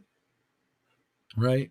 Much like the union that the agency was formed to protect the system, as it seems, could be more perfect. But I'm willing to do what it takes to get the inside story of how the CIA is recruiting and working with the next generation of spies. One would think it's basically impossible to get millennials and Zoomers into covert jobs. Right? But what it's basically saying is that they don't really mind necessarily that here. So it's kind of funny. They put them into like a soundproof booth, right? Yeah. If the whole point of being a spy is that nobody knows who you really are, and no one can ever find out, how exactly are you supposed to achieve this level of anonymity when you flung untold reams of identifiable content across the digital world? I intended to find out. This is really interesting. Right, made it through the visitor center, through the original headquarters building, right? The lobby that you see on TV with the CIA seal and the floor tile, everything, right? And Yep. look at that. Wishes from past presidents. I'm very proud of you. You are the world's best. Come on, I'll let you do it. You can do your Trump. I'm very proud of you. You're all the world's best. It's very, very best. The very, very best. Like fucking. Nice. Right. Through a museum where okay, so he goes through all this whole he's led my meeting with Michael T. Burns, Associate Director for CIA Talent, right? Not HR, not recruiting, talent, right? Took place in the Office of Public Affairs conference room, a windowless space that hilariously is decorated with famed posters of spy movies and TV shows. This is where they meet the media. Like, they're trying to propagandize you right down to the freaking walls. Well, they've always had, like, Hollywood's always had some form of connection because the military won't let you do any military film without, like, approval, essentially, right? Right. Otherwise you can't use, like, military, like, objects. You can't, like, actually have a Humvee or whatever. So they usually just decide to make it nice and easy for for, like, United States. So I'm sure. Plus, like, you watch, what was that Ben Affleck film? Where it was actually a CIA plot anyway. They were just using it to, like, make a fake film. Oh, Argo. That sort of thing. Argo, yeah, fuck yourself. That's literally how they came up with the name. Yeah. Great. Yeah. That's a good movie, by the way. Entertaining. It's been a while since I watched that. Yeah, it's entertaining. Yep. So most folks that are applying to jobs in the intel community have kind of prepared themselves and their portfolios and lifestyles for such an application. Right? They've gone through, they're shrewd enough to either be circumspect users of social media, right? They've carefully constructed their profiles, and that's why Reef was able to sniff it out like in 3 seconds. They're not that they're hiding in plain sight, right? But the CIA is a modern, savvy organization. They want and encourage most officers to have a social media presence because, quite frankly, if you don't have one, it's a red flag and looks weird. I agree with that. So you got to blend in and look normal. I would argue that some of the Gen Z and younger folks, their networks are so huge, it's almost a blessing. You can't figure out who their close friends are because they're friends with everybody. Could this really be true? Well, social media is not a huge deal at all. That's what the CIA is telling a reporter. Nah, they don't spend 30% of their budget. Nothing to see here. Holy shit. No. I got to bring up that YouTube video that Todd showed a couple weeks ago that Jimmy used to show, that it's the CIA agent from the 70s who's like, oh yeah, we plant stories. We co-op reporters all the time. We basically bring them in as agents, or we feed them things, and half the time it's true and half the time it's not, and they plant stories for us all the time. I mean, that's what the CIA does, is they plant misinformation over and over, and then they counter other people's misinformation, sometimes with correct information, sometimes with their own misinformation. So when would-be spies apply for jobs, they have no idea if their role will involve covert work or not. If your application, resume writing samples, standard issue government stuff passes muster, take personality test, you could end up being a paper pusher for the CIA. Look, they need people that'll actually do desk jobs too. Not everyone becomes an agent, but everyone becomes an employee. Then comes an interview. When do the interviews take place? This is a really interesting, because again, it literally goes into the hiring process. Okay, can I take the personality test? They make everyone take one. All right. If you are interested in or have applied for a job at CIA, do not follow us on social media. Where do they pull out, like, one of the old Cosmo, like, personality? That's pretty interesting. They use, like, why Myers-Briggs or Why? Yeah, like 16 personalities. I'm an INTP. yeah. Labels are bad. Okay. Yeah. No, nor did I get to take a polygraph, which a millennial CIA analyst who joined the agency less than 5 years ago told me via email was a very concerning part of the process, especially since I applied right after college. Right? So this is real. Again, they were surveying and kind of asking people who, wow, fishing expeditions. You find out. Okay. Amazing. For the sake of argument, let's say the agency doesn't mind at all that I've immortalized some of my tackiest Halloween costumes on Instagram and may or may not have posted the results of multiple BuzzFeed Which Gossip Girl character are you personality quizzes on Facebook. Which means that they got hacked by the Russians, by the way. Probably. No, definitely. That's exactly how Cambridge Analytica got to people. It was like these stupid quizzes. All right? I, too, have made it through the recruitment process. I'm given an assignment as a case officer. Time to go undercover. Right? If you give me a fake name, but meanwhile, I already have this whole online life where I go by my real name, can't somebody just take my picture, reverse Google search image it, and blow my cover? We're going to give people fake names in most cases. No, that's the fake one. Someone make a fake account.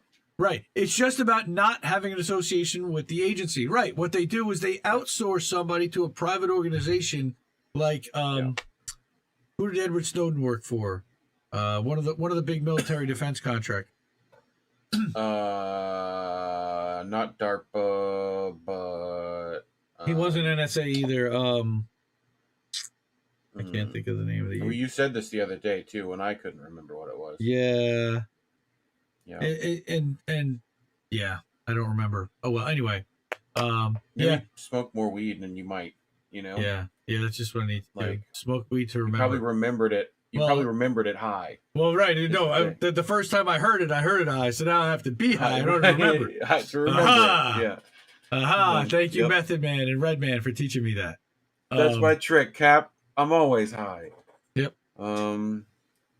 Disappointed not to be getting an alias in a disguise. I was hoping wigs would be involved. Maybe like Kerry Russell for season 6, redhead with bangs. Yeah, like one of those Mission Impossible, right. Like spies used to be cool at least. Now they're just blink blumps. Right here, like bleep blump. What? Cover is best tailored to reality, right? And you shape your own persona to suit your cover. So it could actually be something you leverage. You leverage your existing profile to suit your cover requirements.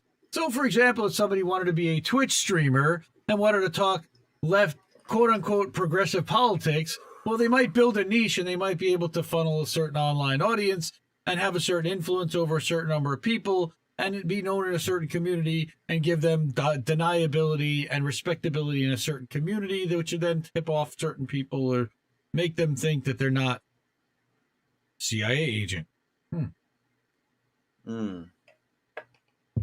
Now, internationally, there's cover.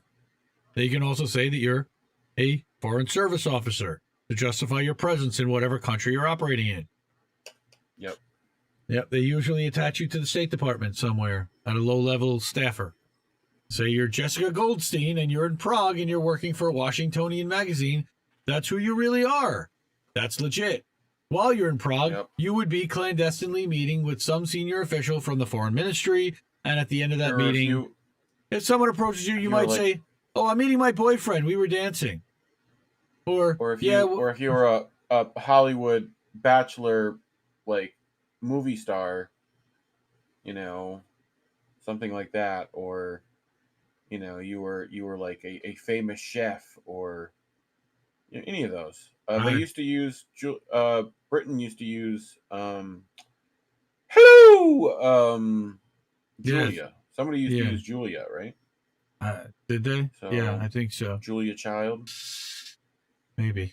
I don't know again, if it was us or somebody else, but most of the CIA spies are not running around telling people they're reporters or just enjoying a night out with a hot date in Bolesovus. Yeah.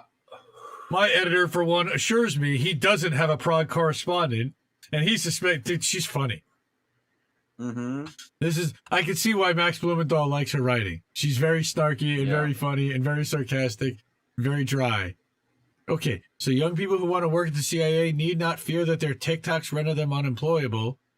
But do young people even want to work at the CIA? Crazy. Well, some people do, apparently. It's funny that TikTok, I can't use a single TikTok in any YouTube video because all of them have copyright music in them. Here's how propaganda works. A Pew study in 2018 found that only 47% of millennials agree that the intelligence community plays a vital role in protecting the country, compared to 78% of respondents. So they don't see them quite as same role, but according to an earlier Pew study, millennials also hold critical the CIA's post 9/11 interrogation methods, including use of black sites, etc., torture, individuals suspected of terrorism. Yeah, CIA black sites are bad. Yes, they are. Okay. Yeah, CIA black sites are bad. Okay. Oh, golden hour. Light. Yeah. Oh. Brass notes it needs to diversify the ranks. Langley was historically lousy with waspy white guys, mostly Yaleys, though Princetonians would do. They wanted a certain cutout. Only 6 years ago, civil rights activist Vernon Jordan chaired a study on diversity for John Brennan, not a good guy, by the way, which found that over the past 20 years, the senior leadership of the CIA has become less diverse, and the agency's workforce is not diverse. In fact, the more senior the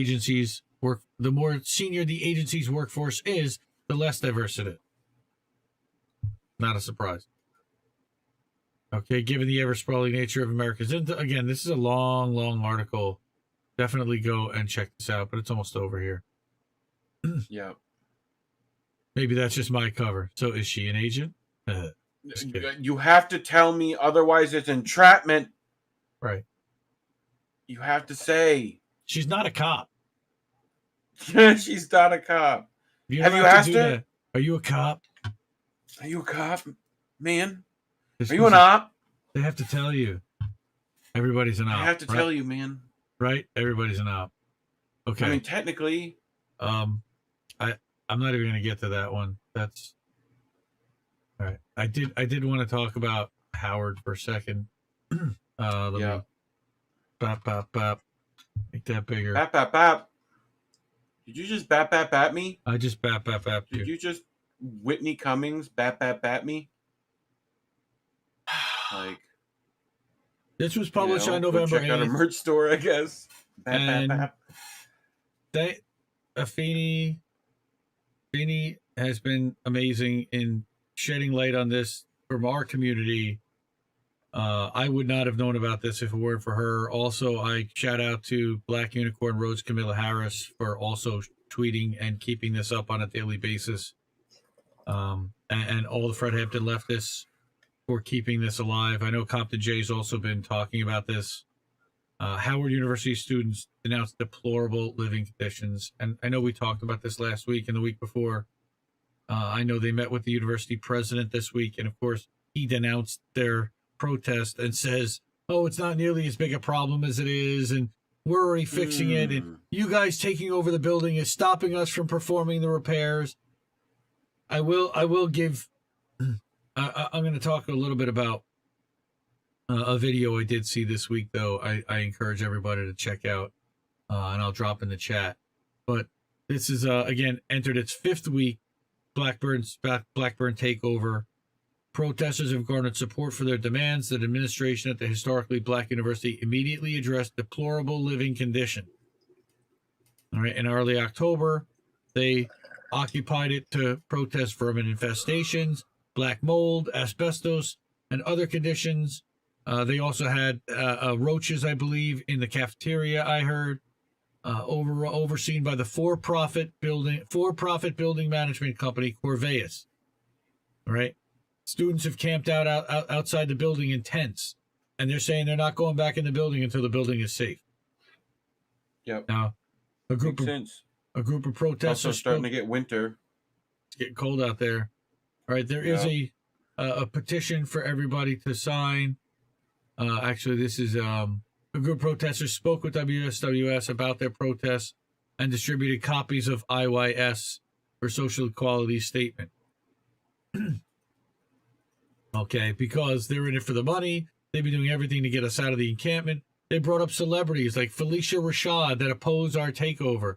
Yeah, she's like, oh yeah, those kids. It's those kids. Well, if it was her kids, yeah. Janelle has had asthma, and that the air filter in her dorm room hasn't been changed since 2014.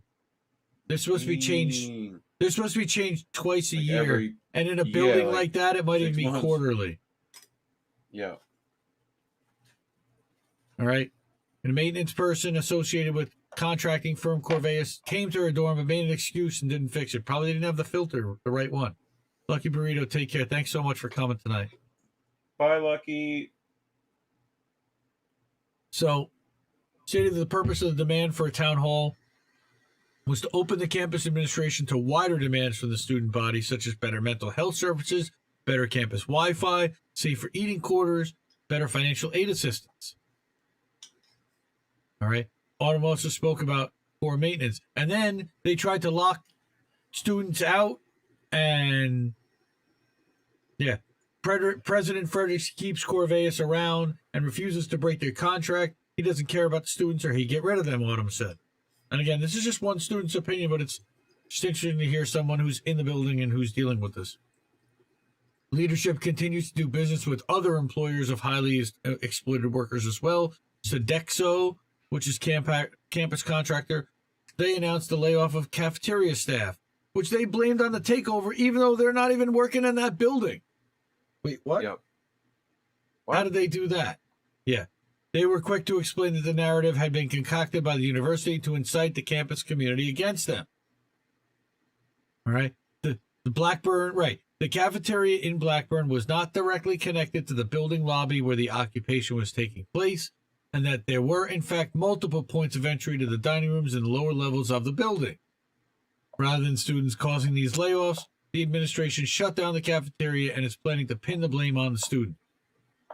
Oh, of Wrong. course it's the student's fault. It's always the student's fault. The ones that are paying $50,000 a year to be there. Dollars.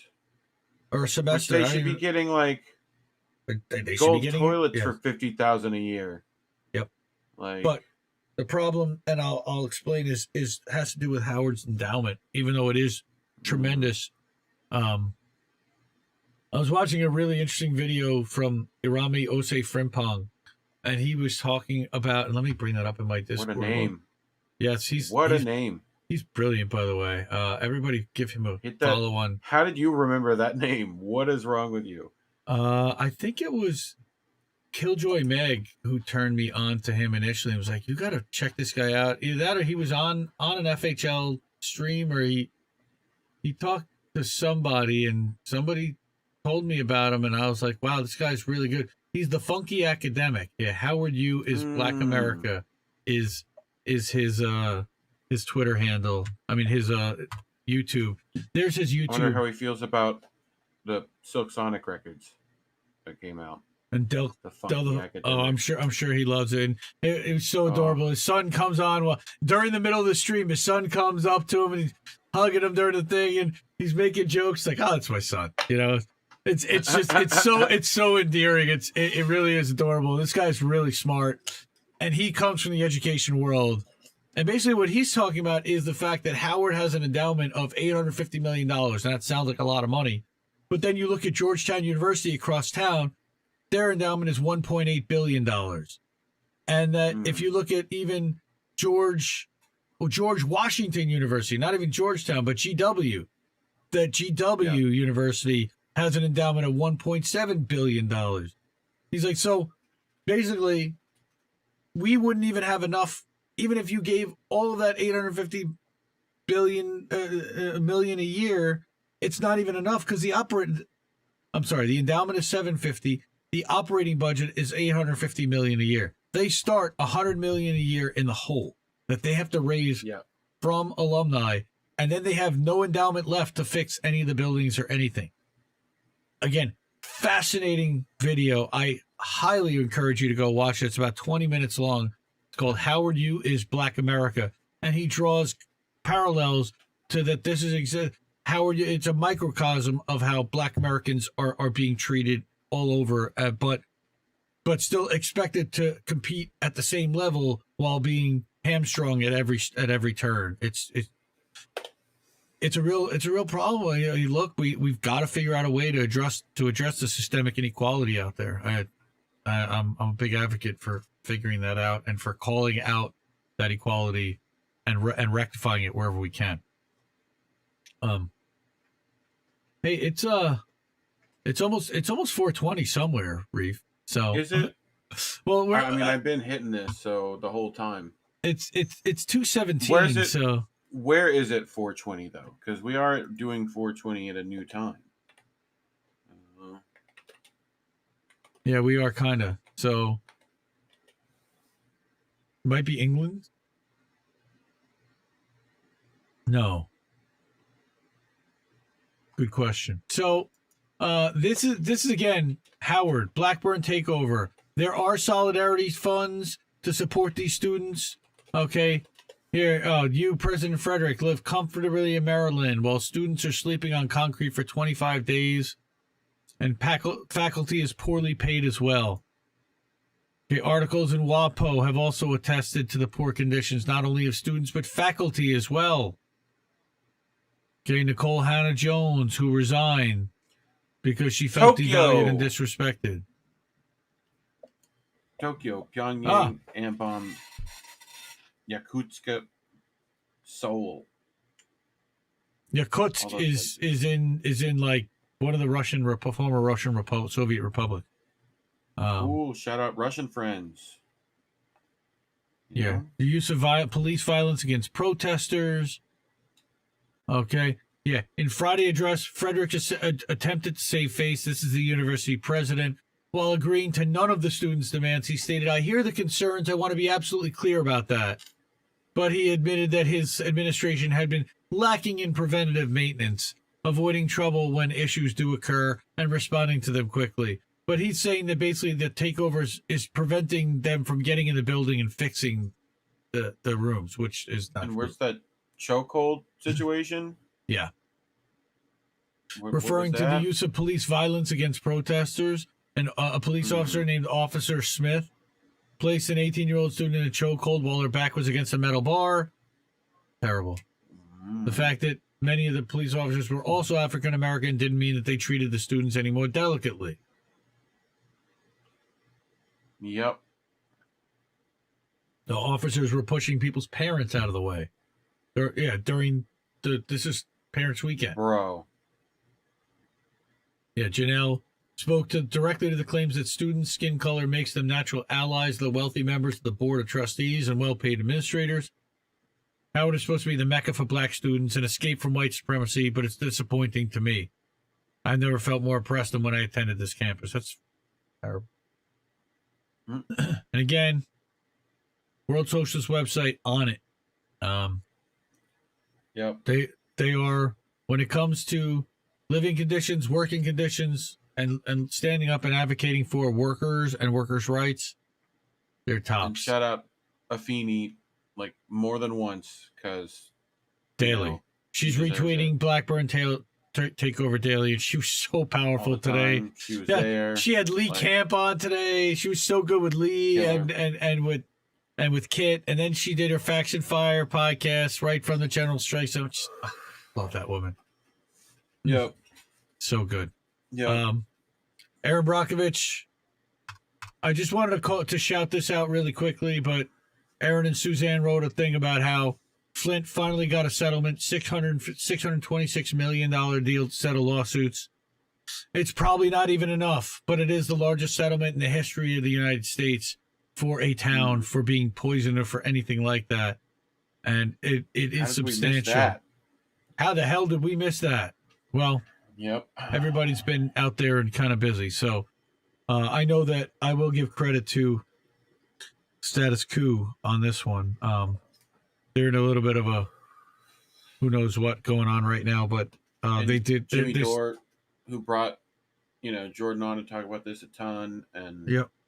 there was definitely some good peeps in this. So Yep. And of course, Aaron Brockovich, who's been an advocate, and everybody that's kept the pressure on to get a settlement. And there's more criminal wrongdoing. The question is will a congressional investigation do anything about it?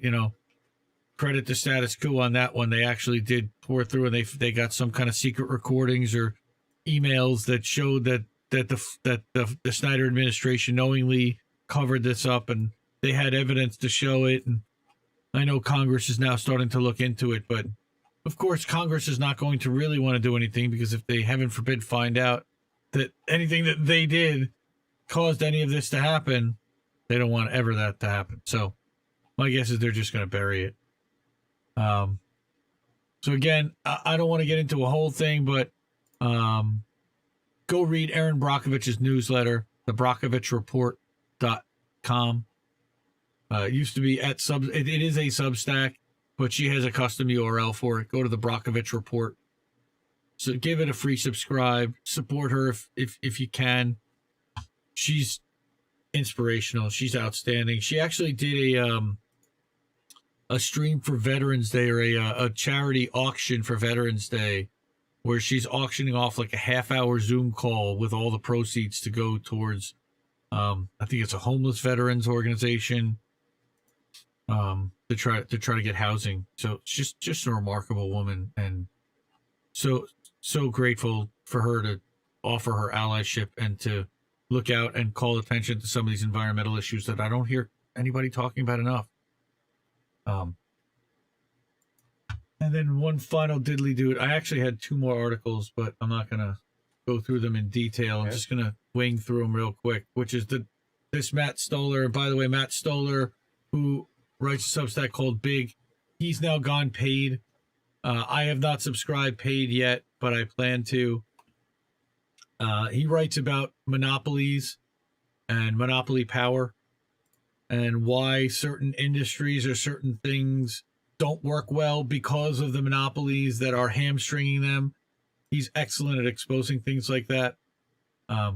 So he talked about how a truck driver shortage is not an accident, but it's been happening ever since deregulation, and that it's nothing new. So cutting truck driver pay in the name of efficiency was always the point of deregulation, but when you cut slack from the system, you destabilize it. Truckers strike. We're calling for a trucker strike. We're calling for a trucker strike. Please, truckers, we will help you. We will start to build solidarity. We will build strike funds. We know you're independent. We know that you are the lifeblood of this country, and that without you, this country stops. And within days, the lawmakers would have so many people at their door to tell them to get the trucks moving again. And basically, they would kowtow to any demands that you made in order to get those going. Or they'll just call in the National Guard and shoot everybody. I don't know. One or the other. So, Big by Matt Stoller. Check out the truck driver shortage is not new. Finally, Eugene Puryear over at Breakthrough News. He works with Ron Yakalik as well. Hold on. And I also saw a Judd Legume article about this. It's a propaganda against shoplifting. So they're trying to scare people that shoplifting is a huge problem, right? But they're talking about, this CVS executive in San Francisco specifically, and I believe he's probably going to reference the Popular Information article, data does not back up claims of a nationwide shoplifting surge, all right? And the number of reported shoplifting offenses dropped 18% between 2019 and 2020, of course. But 2020, half the year, the stores are locked down, so hard to measure. But it's not real. And again,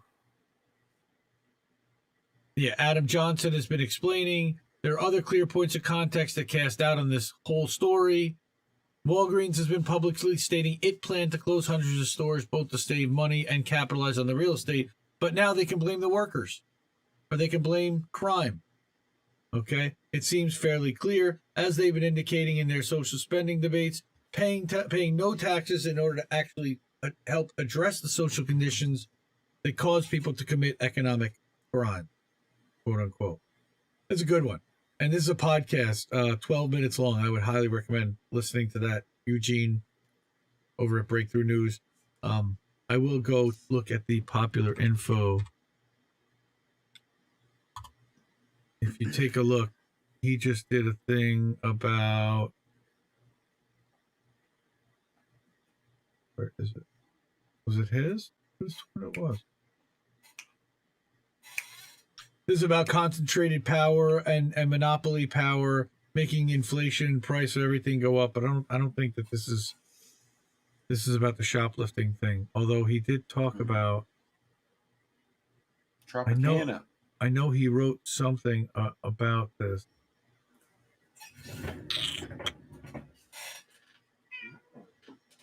Oh, duh. The number one article, look at the top. Couldn't be any bigger. The truth about shoplifting in San Francisco. There you go. Right? There you go. So again, guys, I hate to time the video, but it's 2:27 in the evening, and I don't think there's a strong enough coffee for Indy. So so this has the goods, and it talks about exactly how the shoplifting rate has been dropping over time in San Francisco. And that the whole thing is just propaganda in order to be able to blame the community for why they're closing it. Here, before their narrative fell apart, it helped generate coverage in the New York Times on San Francisco's shoplifting surge. All right. California's leading source of crime disinformation is the California Globe. And again, Judd Legume, accountability journalism. He's going to tear into the ones that are using quote unquote journalism, but actually creating propaganda with it. Makes sense. Also reporting California Globe used to flip California House seat. Who's behind the California Globe? All right. NewsGuard, which is an independent organization that evaluates publications' credibility, gave the California Globe a failing rating for severely violating basic journalist standards. And by the way, NewsGuard also rates Popular Information as a top site. Gotcha. Cat. No. Okay. Boats. Boats. Is it boat time? I'm spent, man. Hey, Big Bird. What's up, dude? Hold on. There we go. Just the two of us. Woo! We can make it if we try. Just the two of us. Right, Just I the have two to do. Aha. What are you, Will Smith coming in there with the ad? That's what I was doing. I was doing the Will Smith, just the two of us. That's absolutely what I was doing. You've done Whitney Cummings, Bap Bap Bap. You've done. Hold on, this button. There we go. Whoa! Woo! Into the Matrix we went. But I just wanted to have like one of these how it was, how it's going situations. How it started, how it's going. Yeah, that thing, right? So we got Biden campaign urges voters to tout his marijuana decriminalization pledge in social media posts. Sure. Right, and just right on over here, we'll keep denying public housing over marijuana use, insists Biden administration. So sure. Yeah. Like you do. That's like you do. Like you do. Kyle Yeager, I want that guy. Do you remember the guy in the Bernie, speech where it was like when Bernie mentioned marijuana legalization, he was like, that guy. That yeah, like I want that guy to do this to this, you know. Yep. But anyway, so where is here? Right, we have. That looks like Seth. You can't hear it. No, I can't. Hi, I'm Seth Rogen, and despite what you may have heard, Americans can actually agree on something, and that something is weed. Recent polls show that more than 2/3 of us now want to legalize Weed. cannabis. You know who cannot agree on anything, though? Politicians. So despite the fact that 69% of us want cannabis legal, less than half of senators have come out in favor of it. In fact, some won't even say where they stand on the issue at all. With the Senate about to consider a landmark bill that would legalize cannabis at the federal level and wipe cannabis convictions from thousands of people's records, their silence could end up being the difference. But here's the thing about elected officials. They actually spend most of their time worrying about getting reelected. So when their inboxes and their phone lines are blowing up with constituents all rallying behind something specific, that is when things actually start to happen. Here's what I'm asking for you to do. Go to cannabisincommon.org now and let your elected officials know that Hope you got a super PAC behind you with about $10 billion. Thing that they should advocate. Do what? Hope you got a super PAC with about $10 billion behind you. Yeah. Yep, that would probably help. For legalizing cannabis for good is long past due, but if we make enough noise, we can make it happen. Visit cannabisincommon.org to email or call your elected officials. The American people have cannabis in common. I think he's got more gray hair than me. Damn, dude, what happened, Seth? So, I'd love for people to look into this, and send me back reports of how well this organization is doing. You know, it like, I will put the link to their org here in chat. You should get Seth Rogen to come on Reefer After Dark. For sure. For sure. I am very much down for that. So, Seth Rogen, if you're out there, you're invited to come on Reefer After Dark on INN. Any Rogan can come on. Yes, Seth or Joe. Dark anytime. Yeah. Seth or Joe, either one. Joe Hogan. But yeah, I put that in chat. Let me just click the link here. Take a look at it while we're here. What's up, Shane? Right, so you're still here. You know, it tells you to select your state, right? You know, you put in whatever state you're in, right? Bam, here's who the thing, and then like, nope, they're not on board. Them. They're douchebags. Yep. Guess what? They look like narts already. My Colorado. State's the biggest. Yeah, well, they're cool, but my state's the biggest pharmaceutical giant in the country, so I guarantee you, my guys are not on board. Oh, Corey's Those on two board. Guys, well, at least he says he's on board. Well, we'll has see. indicated his support for federal cannabis legalization. Indicated. So I would just call Cory Booker to make sure that he's very much in favor of this now. Well, Big Pharma Bob, on the other hand, forget about. Yeah. So who else is important? California, probably. California. Right? California. Hello, I am the governor of California. Like these two cats, right? Dianne Feinstein should definitely give her a ring, right? So, but I think it's worth doing myself. But we'll see. But anyway, I just wanted to also speak about the dangers of marijuana while we were here, right? And it's just falling asleep while petting a cat. That's the dangers of marijuana right there. Just falling asleep while petting cats, kitty. Man. It's the worst. It's the worst. He's just sleeping. Yeah. Just out, and the cat's still here, bro. Poor cat. Anyway. Look at that face. Look at that punim.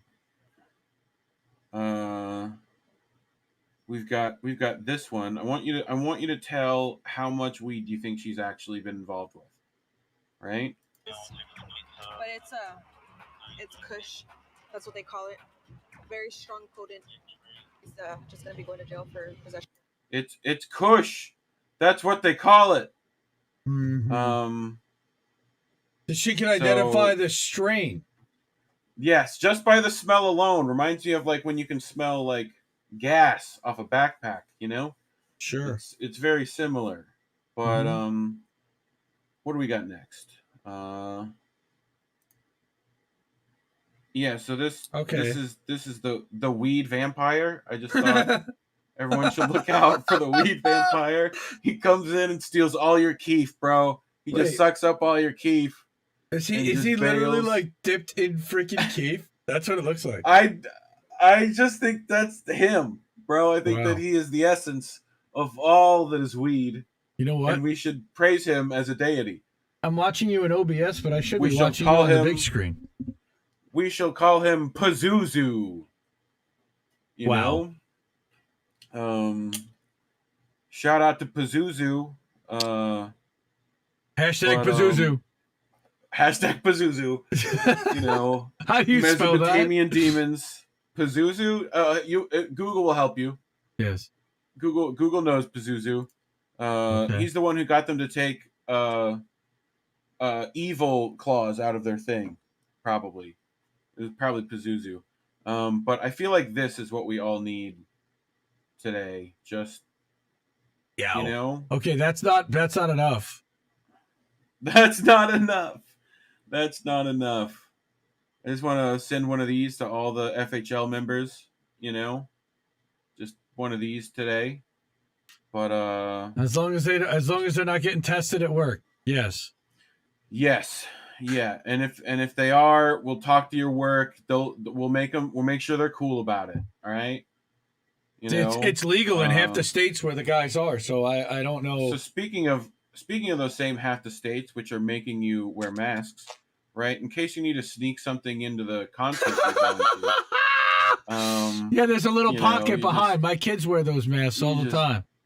You just Nice. pop those in there and then walk around, you know? Well, So- the only problem is where are you going to smoke them?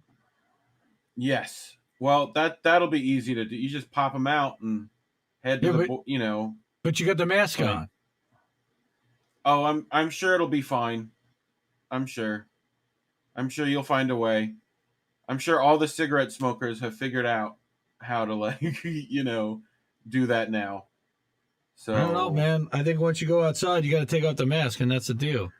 Nice. Hi, Misty. So I have a bit of dad zone today, right? Shout out Nice. Sarcasm Misty, who's the realest piano I know. Oh. What's that spell? Piano. Piano. That's right. Piano. That's exactly what that spells, sweetheart. Piano. I'd hate to see what happens when she goes to music class. You know? Nice. Nice. Man, this bitch is really out of tune. I just, you know, we should call a guy. But Okay. every piano tuner I ever met was blind. So Seriously? yep. I've met two. Both of them were. That's So crazy. yeah. Okay. This is the kind of coffee you need. Oh. Right? Whoa. Just- Whoa. Oh God! What? Why is it moving? It's just that it's extra caffeinated, bro. That's that extra caffeine. Damn! What is in that thing? It's caffeine plus. It's Facebook is new product. It's Okay. you know, Okay. it's on a triple- vibrating table. Okay. Yeah. So, but it does look pretty trippy. It's in our Whoa Dude, one of my favorite subreddits, which I'll pull that up just for something extra in case we need it. But what do we got next? Oh yes, more cats. Swallowing the cat whole. Oh, it's cool. I'm cool. Oh man, that was weird. I love yous. I love yous. Hi. Like, what the fuck is that? What the fuck is that, family? Ha- That reminds me wait. of my fucking animals. It's Wait. just so. I've got like. I love you a so big much. I'm pit gonna put you bull. in my mouth. I God. love you. Like, Oh my like god. it reminds me of my animals because it's just Ripley is a giant, like, just the leanest, like, pit bull you've ever seen. Like, she just runs around all day, right? Like, and this like tiny cat that you've seen on me all day will like boss that thing around. Like, just like go over there, like, fuck you. Ambushes the dog all the time, and the dog just like looks at her like, I'll fuck you up. You know, it just like walks. Like, but anyway, Let's try it. sneak attack, boo! Like, Simba. he got some. Boom! Oh. Oh shit! Oh, fucking Nice. like, dude, big cats. Like, could you? I saw one today of like a leopard that had like in India that had like went crazy, right? And was like running down in like a group of people and was just like catching them, just like one, another one. Like, it was ridiculous. Like, and it was just like, it was a big cat. Cats scare the crap out of me. We have bobcats here. Oh, and panthers. I used to live right next to the panther reserve. And like taking the trash out at night. Huge. Oh my god, dude! I know they're massive. I mean, have you seen Tiger King yet? Have you seen that like nuttiness? No, I'm not. Oh, dude, we gotta. That you gotta do that. That's He's so a phenomenon. short. I know it was a phenomenon. Oh. All right, can we stop watching the jumping cats there? Maybe. We stuck. Hey, there we go. So we can't let boys have all the fun on these videos. Ruh-roh, Oh ruh-roh, no! Oh. And it's on camera. Smile, Oh. smile. Oh. How good is that one? That one's great, least, right? She's at least laughing. Oh. Like, is she or is she crying? No, I think Like, she's what- laughing. I what? think they're both laughing. Oh. Wait, what? Is that Fee? Ziggy zaggy, oi, oi, oi. No. Oh my Lord Almighty! I mean, at least she got all of it. You need to send me a link for that. I have a friend who would 100% appreciate that, and he would say she wasted a lot of. He'd say she wasted a lot of beer. Wasted a lot of beer. Yeah. Yep. I would love to go to Oktoberfest one of these days. I'm down. So, can you not break everything, please? Are you gonna whomp your head on the chair? No. Okay. Cool. Hi. How are you?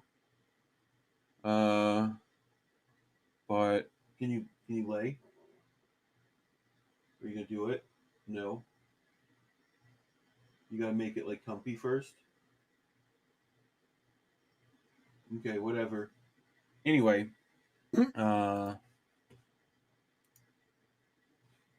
look at this nonsense. Like, how do you,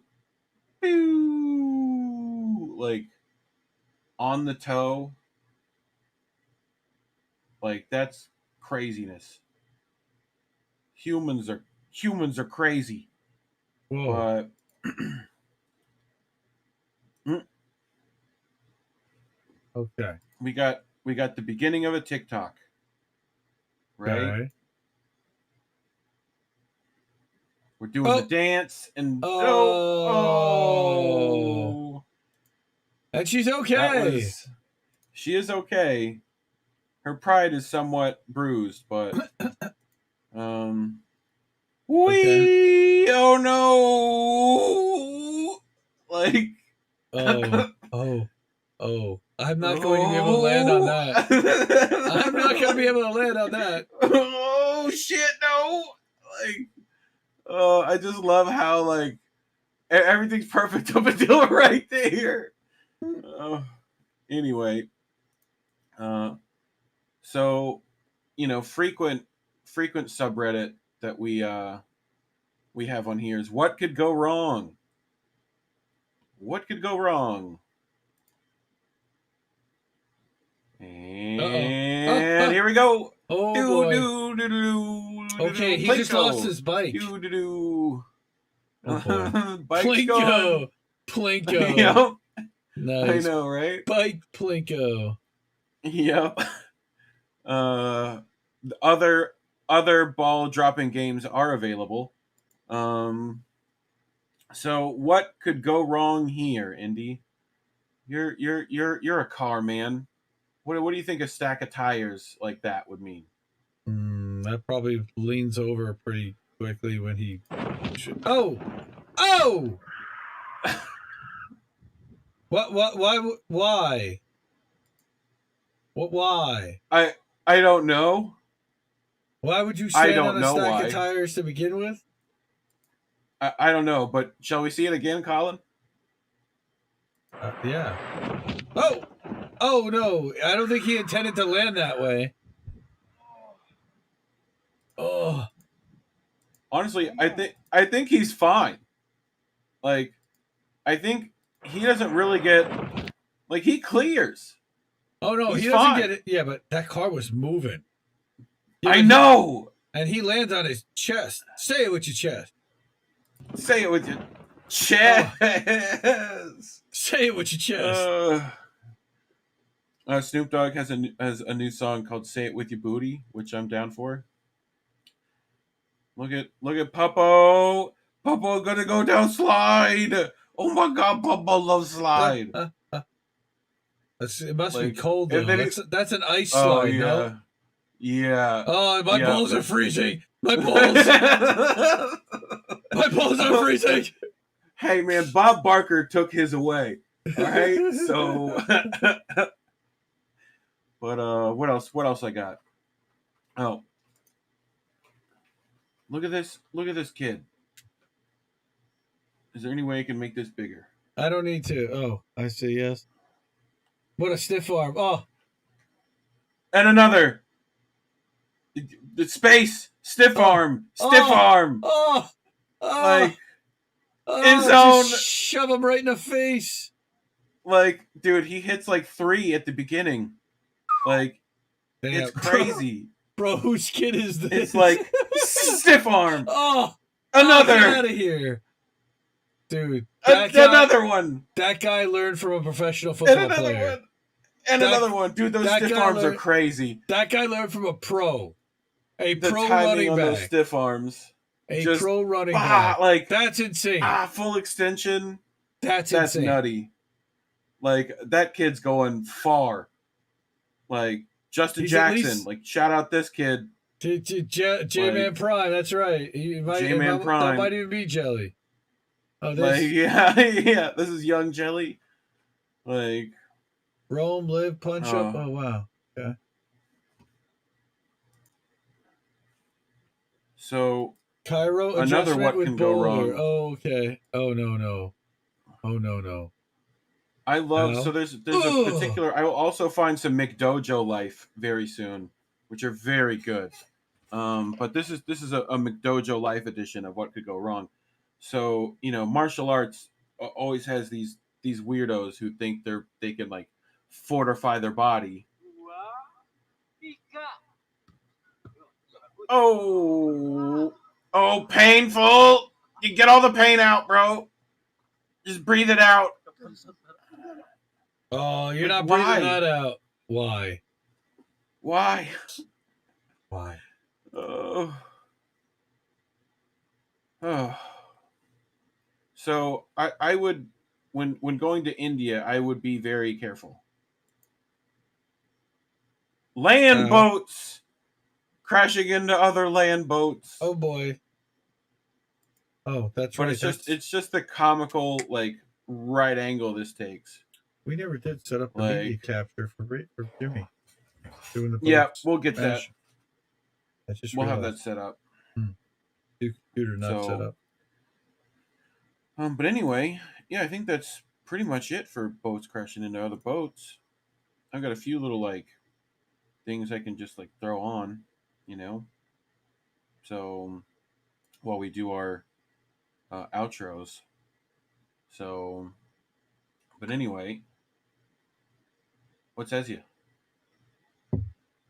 Whoa. You're whoa.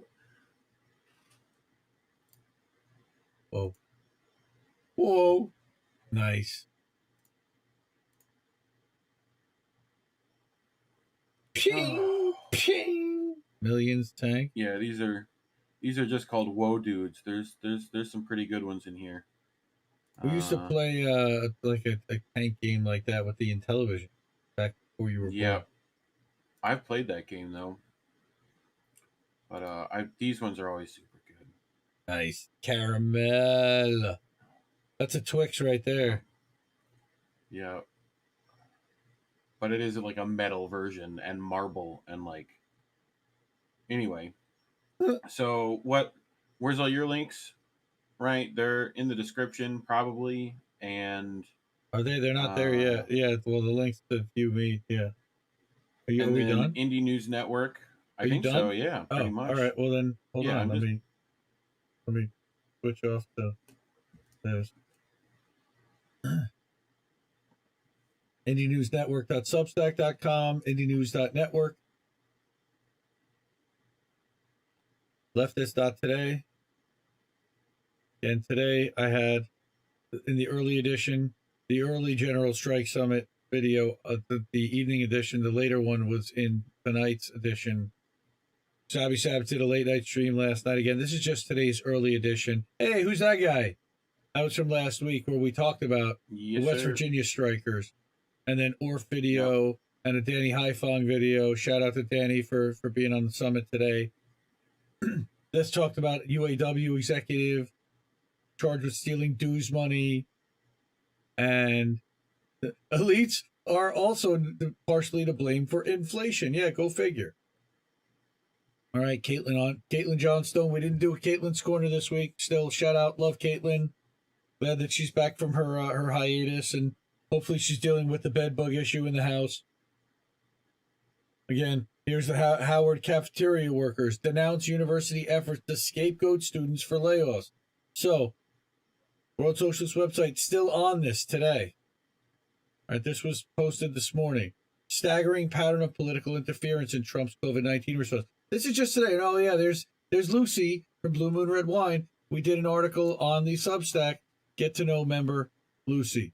So again, here's Hit desktop audio. Founding member And then of do it INN. again.